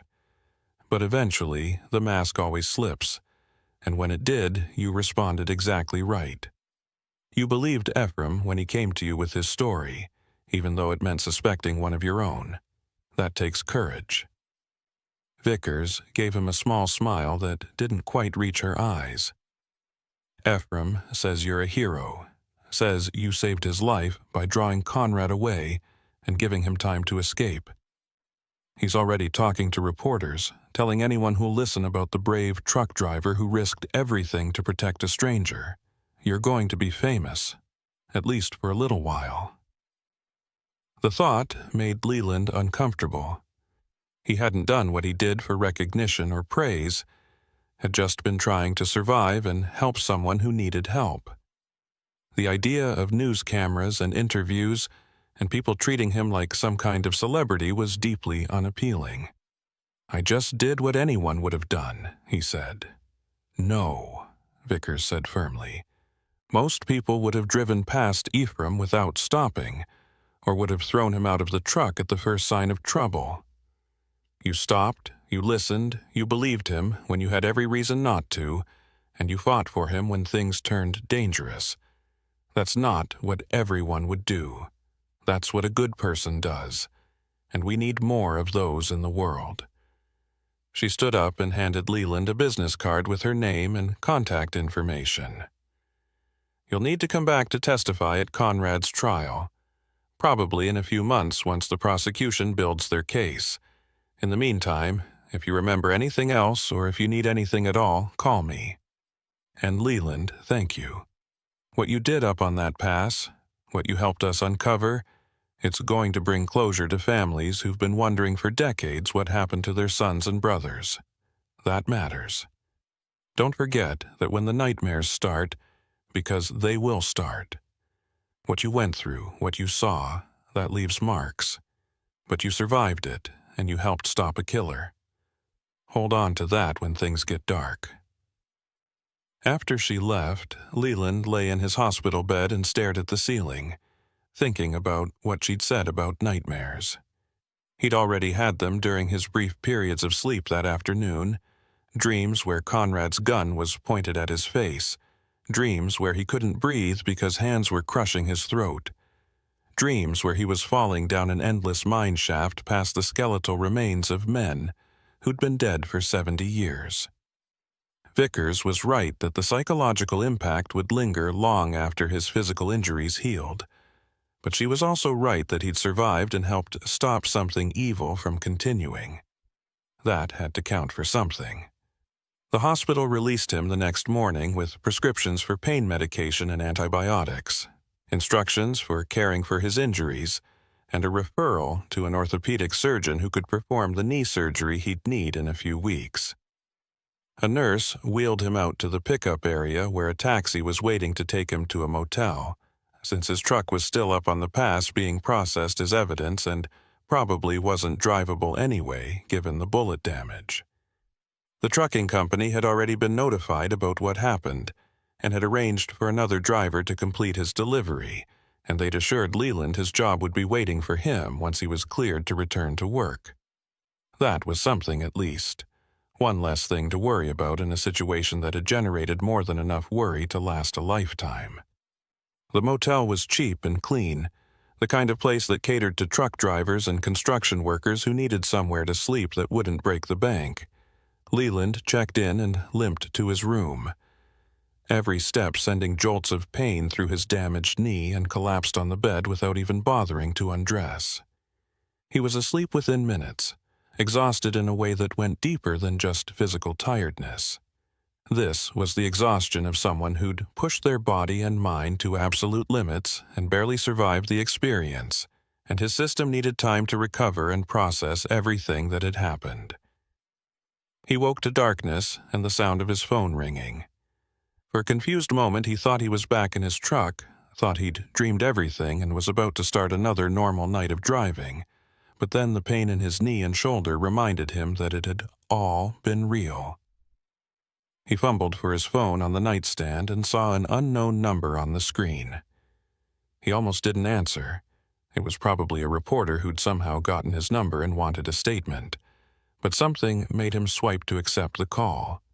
"Mr. Briscoe?" The voice on the other end was raspy and familiar.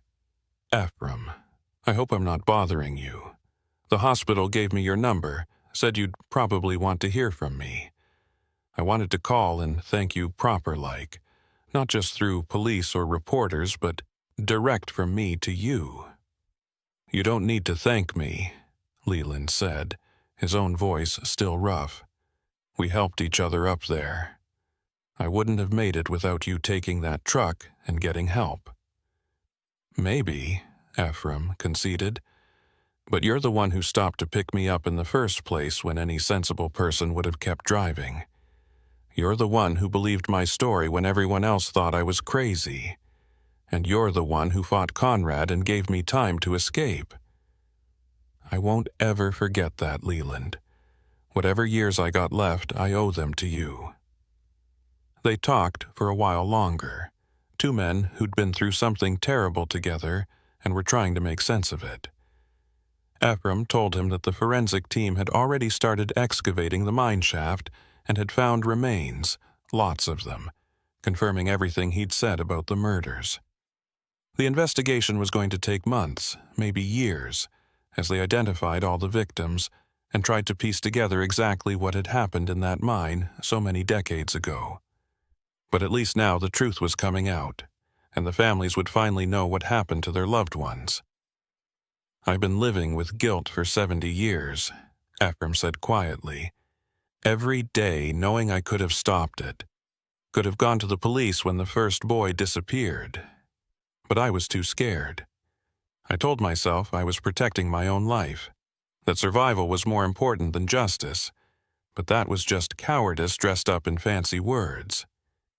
I let those boys die because I was afraid, and I got to live with that. But maybe now, maybe helping catch Conrad and getting the truth out there, maybe that balances the scales a little bit. Maybe I can die knowing I finally did the right thing, even if it took me most of a lifetime to work up the courage. You did the right thing, Leland assured him. And you can't change the past, can't go back and make different choices. All any of us can do is try to do better going forward.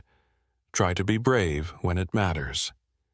You were brave up on that pass, Ephraim. You climbed into a stranger's truck not knowing if I could be trusted. You told your story knowing Conrad might find you. And you got behind the wheel of his truck and drove to get help, even though you were hurt and scared. That's courage. Don't discount it.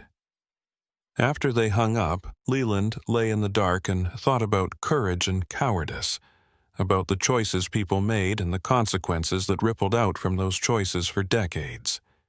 Ephraim had made a choice to stay silent 70 years ago, and that choice had allowed more murders to happen, had allowed a killer to go free and eventually pass his secrets and his sins down to his grandson.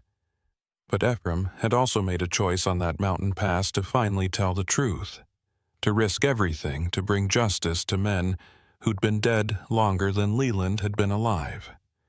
Which choice defined him? Which one mattered more? Leland didn't know. Wasn't sure anyone could make that kind of moral calculation. All he knew was that when it mattered, when lives were on the line, Ephraim had chosen right. That had to count for something. Over the next few days, Leland stayed in the motel and followed the news coverage of the case. It was everywhere, local news, national news, even some international outlets had picked up the story of the sheriff who'd murdered his own grandfather to hide decades-old crimes. The mining camp became a crime scene circus with forensic teams and reporters and curiosity seekers all trying to get close enough to see what was happening. The body count from the mine shaft kept rising as they dug deeper and found more remains, 23 so far, with more expected as the excavation continued. Each set of remains represented someone's son or brother or father who'd disappeared and never been found, and the families started coming forward with their stories of loss and wondering and grief that had never quite healed. Ephraim became a reluctant celebrity, his lined face appearing on every news broadcast as he told his story over and over again. Some people called him a hero for finally coming forward, while others called him a coward for waiting so long. Leland didn't think either label was quite right. Ephraim was just a man who'd made a terrible mistake when he was young and had spent the rest of his life trying to live with it, and now he was trying to make amends the only way he knew how. That was more complicated than hero or coward, more human, and Leland found he had more respect for Ephraim's honesty about his failures than he would have had for someone who tried to pretend they'd always been brave. His own role in the story got plenty of attention, too, though Leland did his best to avoid the reporters who called his room or waited in the motel parking lot hoping to catch him. He gave one brief statement to a local news channel, explaining in simple terms what had happened and why he'd stopped to help Ephraim, and then he refused all other interview requests. He wasn't interested in fame or attention, didn't want to be treated like some kind of action hero when he'd mostly just been trying not to die. Let Ephraim have the spotlight if he wanted it. Leland was content to fade back into anonymity and get on with his life. The trucking company contacted him after about a week to let him know his rig had been towed to a repair facility, and the insurance company had deemed it a total loss due to the extent of the damage. They'd be assigning him a new truck once he was cleared to return to work, but for now he should focus on healing and getting ready for his knee surgery. The company also let him know that several news outlets had offered substantial sums of money for exclusive interviews with him, and while the final decision was his, they'd appreciate it if he considered how any publicity might reflect on them as his employer. Leland assured them he had no intention of doing any interviews, paid or otherwise, and they seemed relieved. His surgery was scheduled for 2 weeks after the incident on the pass, and the time passed in a strange, suspended state where Leland felt disconnected from normal life. He couldn't drive, couldn't work, couldn't do much of anything except sit in his motel room and watch television and think about everything that had happened. His wife called him daily from their home in Kansas, worried and upset that he'd been through something so traumatic and she hadn't been there. Leland did his best to reassure her that he was fine, that his injuries were healing and he'd be home soon, but he could hear the doubt in her voice. She knew him too well, knew when he was putting on a brave face to keep her from worrying, and eventually she stopped asking how he was and started just talking about ordinary things, what was happening in their neighborhood, what their daughter was up to, what she was planning to make for dinner. The normalcy of it all was soothing in a way Leland hadn't expected, a reminder that the world continued turning regardless of what happened to any individual person. The day before his surgery, Ephraim came to visit him at the motel. The old man looked better than he had on the pass, cleaner, healthier, like regular food and shelter and medical care had done wonders for him. His arm was in a sling and he moved stiffly, but his eyes were clearer than they'd been, and he seemed more grounded in reality. He brought coffee and sandwiches from a deli down the street, and they sat in Leland's room eating and talking about nothing in particular. It was comfortable in a way that surprised Leland, this easy companionship with a man he barely knew, but with whom he'd shared an experience that bonded them more deeply than years of casual friendship could have done. They offered me a place in a facility for old folks, Ephraim said at one point. Nice place, assisted living they call it, where they help you with stuff you can't do yourself anymore. Got 3 meals a day, activities, people to talk to. A social worker says it would be good for me. Says living alone in that mining camp all those years wasn't healthy. But I don't know. I'm not sure I'm ready to be around people all the time. Not sure I know how to be normal anymore. Nobody's normal, Leland said. We're all just pretending and hoping nobody notices. You should take the offer if you want it, if you think it might make your life better. But don't do it because someone tells you that's what you should do. You've spent enough of your life doing what other people expected. Do what feels right to you. Ephraim nodded slowly, considering that. What about you? He asked. You going back to truck driving after your knee heals? That's the plan, Leland said. It's what I know, what I'm good at. Can't imagine doing anything else at this point in my life. Though I'll probably stick to routes that don't go through mountain passes for a while, at least until the memories aren't so fresh.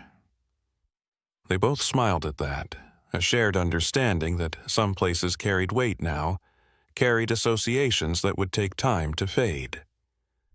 Leland doubted he'd ever be able to drive Loveland Pass again without thinking about that night, without seeing Conrad's silhouette against his headlights or feeling the gun pointed at his face. Some experiences marked you permanently, changed the way you saw the world, and there was no going back to who you'd been before. Ephraim left after an hour or so, promising to keep in touch, and to let Leland know if he decided to take the assisted living placement. They shook hands at the door, carefully because of Ephraim's injured arm and Leland's various wounds, and Leland watched the old man walk to a cab waiting in the parking lot. He looked small and frail in the afternoon light, a survivor of traumas both recent and ancient, and Leland found himself hoping that Ephraim's remaining years would be peaceful ones. He deserved that much at least, deserved some measure of comfort after spending 7 decades haunted by guilt and fear. The surgery went well, or at least that's what the doctors told Leland when he woke up in the recovery room with his leg immobilized and pain medication making everything feel fuzzy and distant. They'd repaired the torn ligaments and said he should make a full recovery with proper physical therapy, though it would be months before he could return to driving. That was fine with Leland. He had disability insurance through the trucking company and savings to fall back on, and his wife had already said she was happy to have him home for an extended period, even if it meant taking care of his grumpy, injured self. He'd spend the recovery time catching up on projects around the house, spending time with his daughter and grandkids, trying to be a normal person with a normal life for a while. But even as he made these plans, even as he focused on the practical details of recovery and return to normalcy, Leland knew that something fundamental had changed in him. He'd always been someone who helped people when he could, who stopped for stranded motorists and gave rides to hitchhikers and generally tried to be a decent human being. But there was a difference between casual kindness and what he'd done on Loveland Pass. He'd risked his life for a stranger, had fought a killer, had made choices that could easily have ended with him dead in the snow. And having done that once, having discovered that capacity for courage or recklessness or whatever you wanted to call it, he couldn't pretend it didn't exist. It would change how he saw the world, how he responded to situations, how he understood his own capabilities and limits. The trial happened 8 months later, in a courthouse in Denver that had been chosen because of concerns about finding an unbiased jury anywhere closer to where the crimes had occurred. Leland testified for an entire day, walking the jury through everything that had happened from the moment he picked up Ephraim to the fight in the clearing. The defense attorney tried to paint him as an unreliable witness who'd misunderstood Conrad's intentions and overreacted with excessive force, but the physical evidence was too strong to overcome.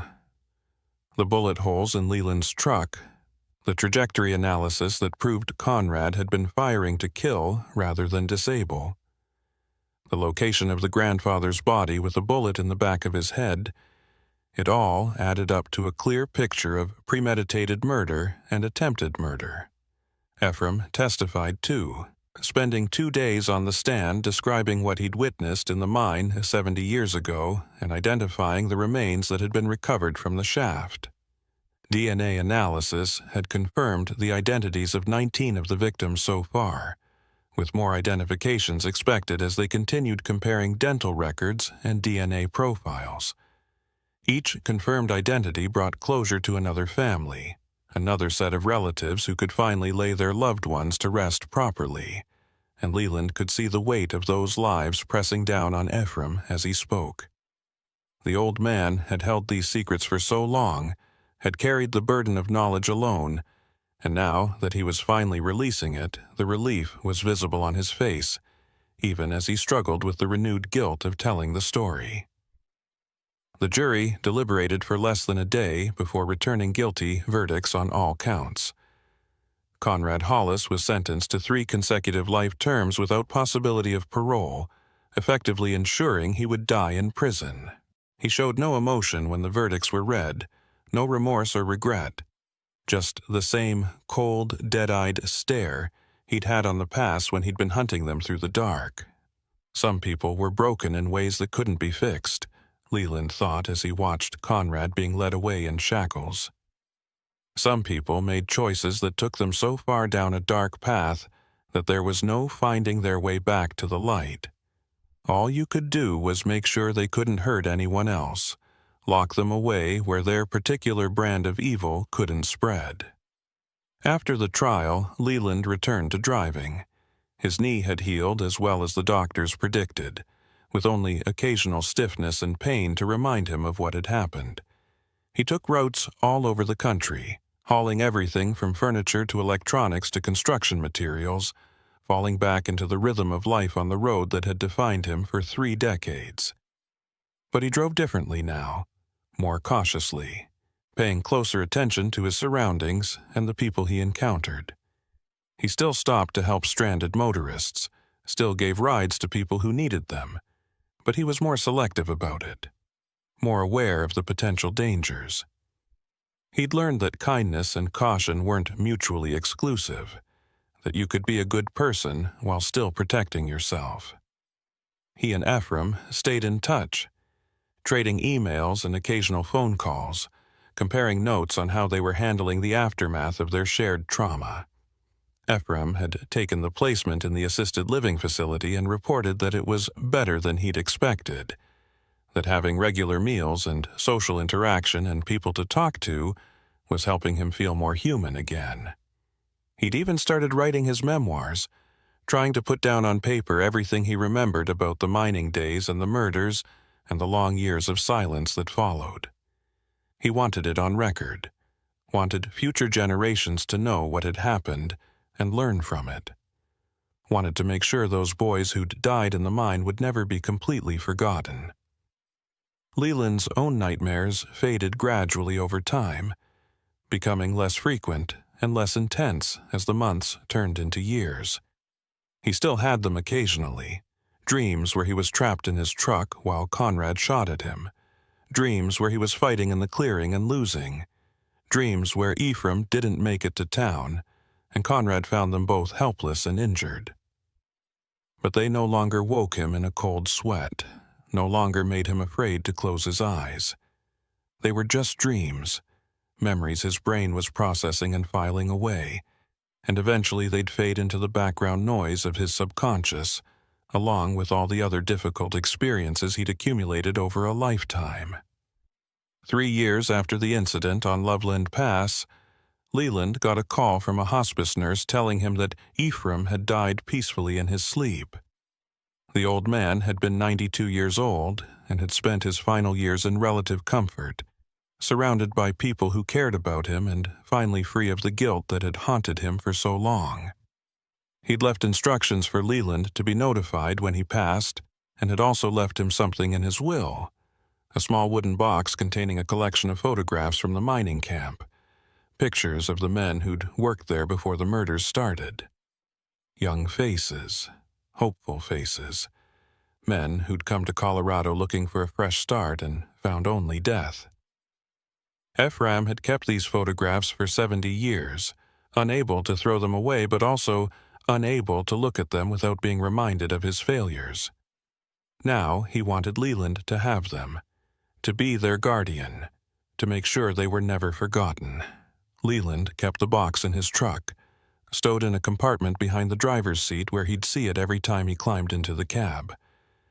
It was a reminder of what he'd been through, of the people he'd helped save and the evil he'd helped to stop. It was a reminder that sometimes ordinary people were called to do extraordinary things, and that the choices you made in those moments defined who you were more surely than years of routine and normalcy ever could. He'd been tested on Loveland Pass, and he'd passed that test, had discovered reserves of courage and determination he hadn't known he possessed. That was worth remembering, worth honoring, worth carrying with him as he continued down all the dark highways still to come. Sometimes, late at night when he was driving through the mountains, when the road ahead was empty and the rest of the world was asleep, Leland would think about Conrad Hollis, sitting in a prison cell somewhere paying for his crimes. He'd think about Ephraim, spending his final years in peace after so long in torment. He'd think about the families who'd finally gotten answers about their missing loved ones, who'd been able to bury their dead and move forward with their grief. And he'd think about all the other secrets buried in these mountains, all the other stories that would never be told because the witnesses had stayed silent, or the evidence had been hidden too well, or the killers had been just a little bit smarter or luckier. The world was full of darkness, full of people who did terrible things and got away with them, full of injustices that would never be corrected and wrongs that would never be righted.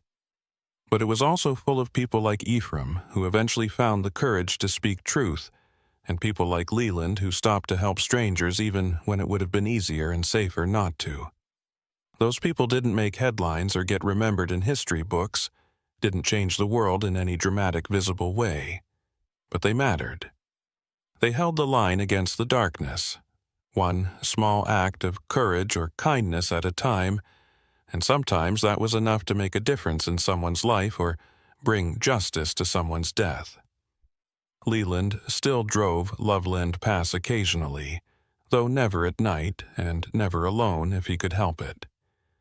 The road looked different now, less menacing, just another stretch of highway winding through beautiful mountain scenery. But he knew what had happened there, knew what he'd survived, and sometimes when he drove past the spot where Conrad's truck had been blocking the road, he'd slow down and spare a thought for that November night 3 years ago. The night that had tested him and changed him and shown him things about himself he'd never had to know. The night he'd looked evil in the face and refused to blink. And then he'd accelerate back to speed and continue down the mountain toward whatever came next. The photographs of dead miners in their box behind his seat, the memories of that night filed away, but never quite forgotten. The knowledge that he'd done the right thing warming him more surely than any heater ever could. That was what he'd carry forward into whatever remained of his life and his career. The certainty that when the moment came, when he'd been called to choose between self-preservation and doing what was right, he'd chosen right. Not perfectly, not without fear or doubt, but right nonetheless. That had to be enough. That was all anyone could really ask of themselves.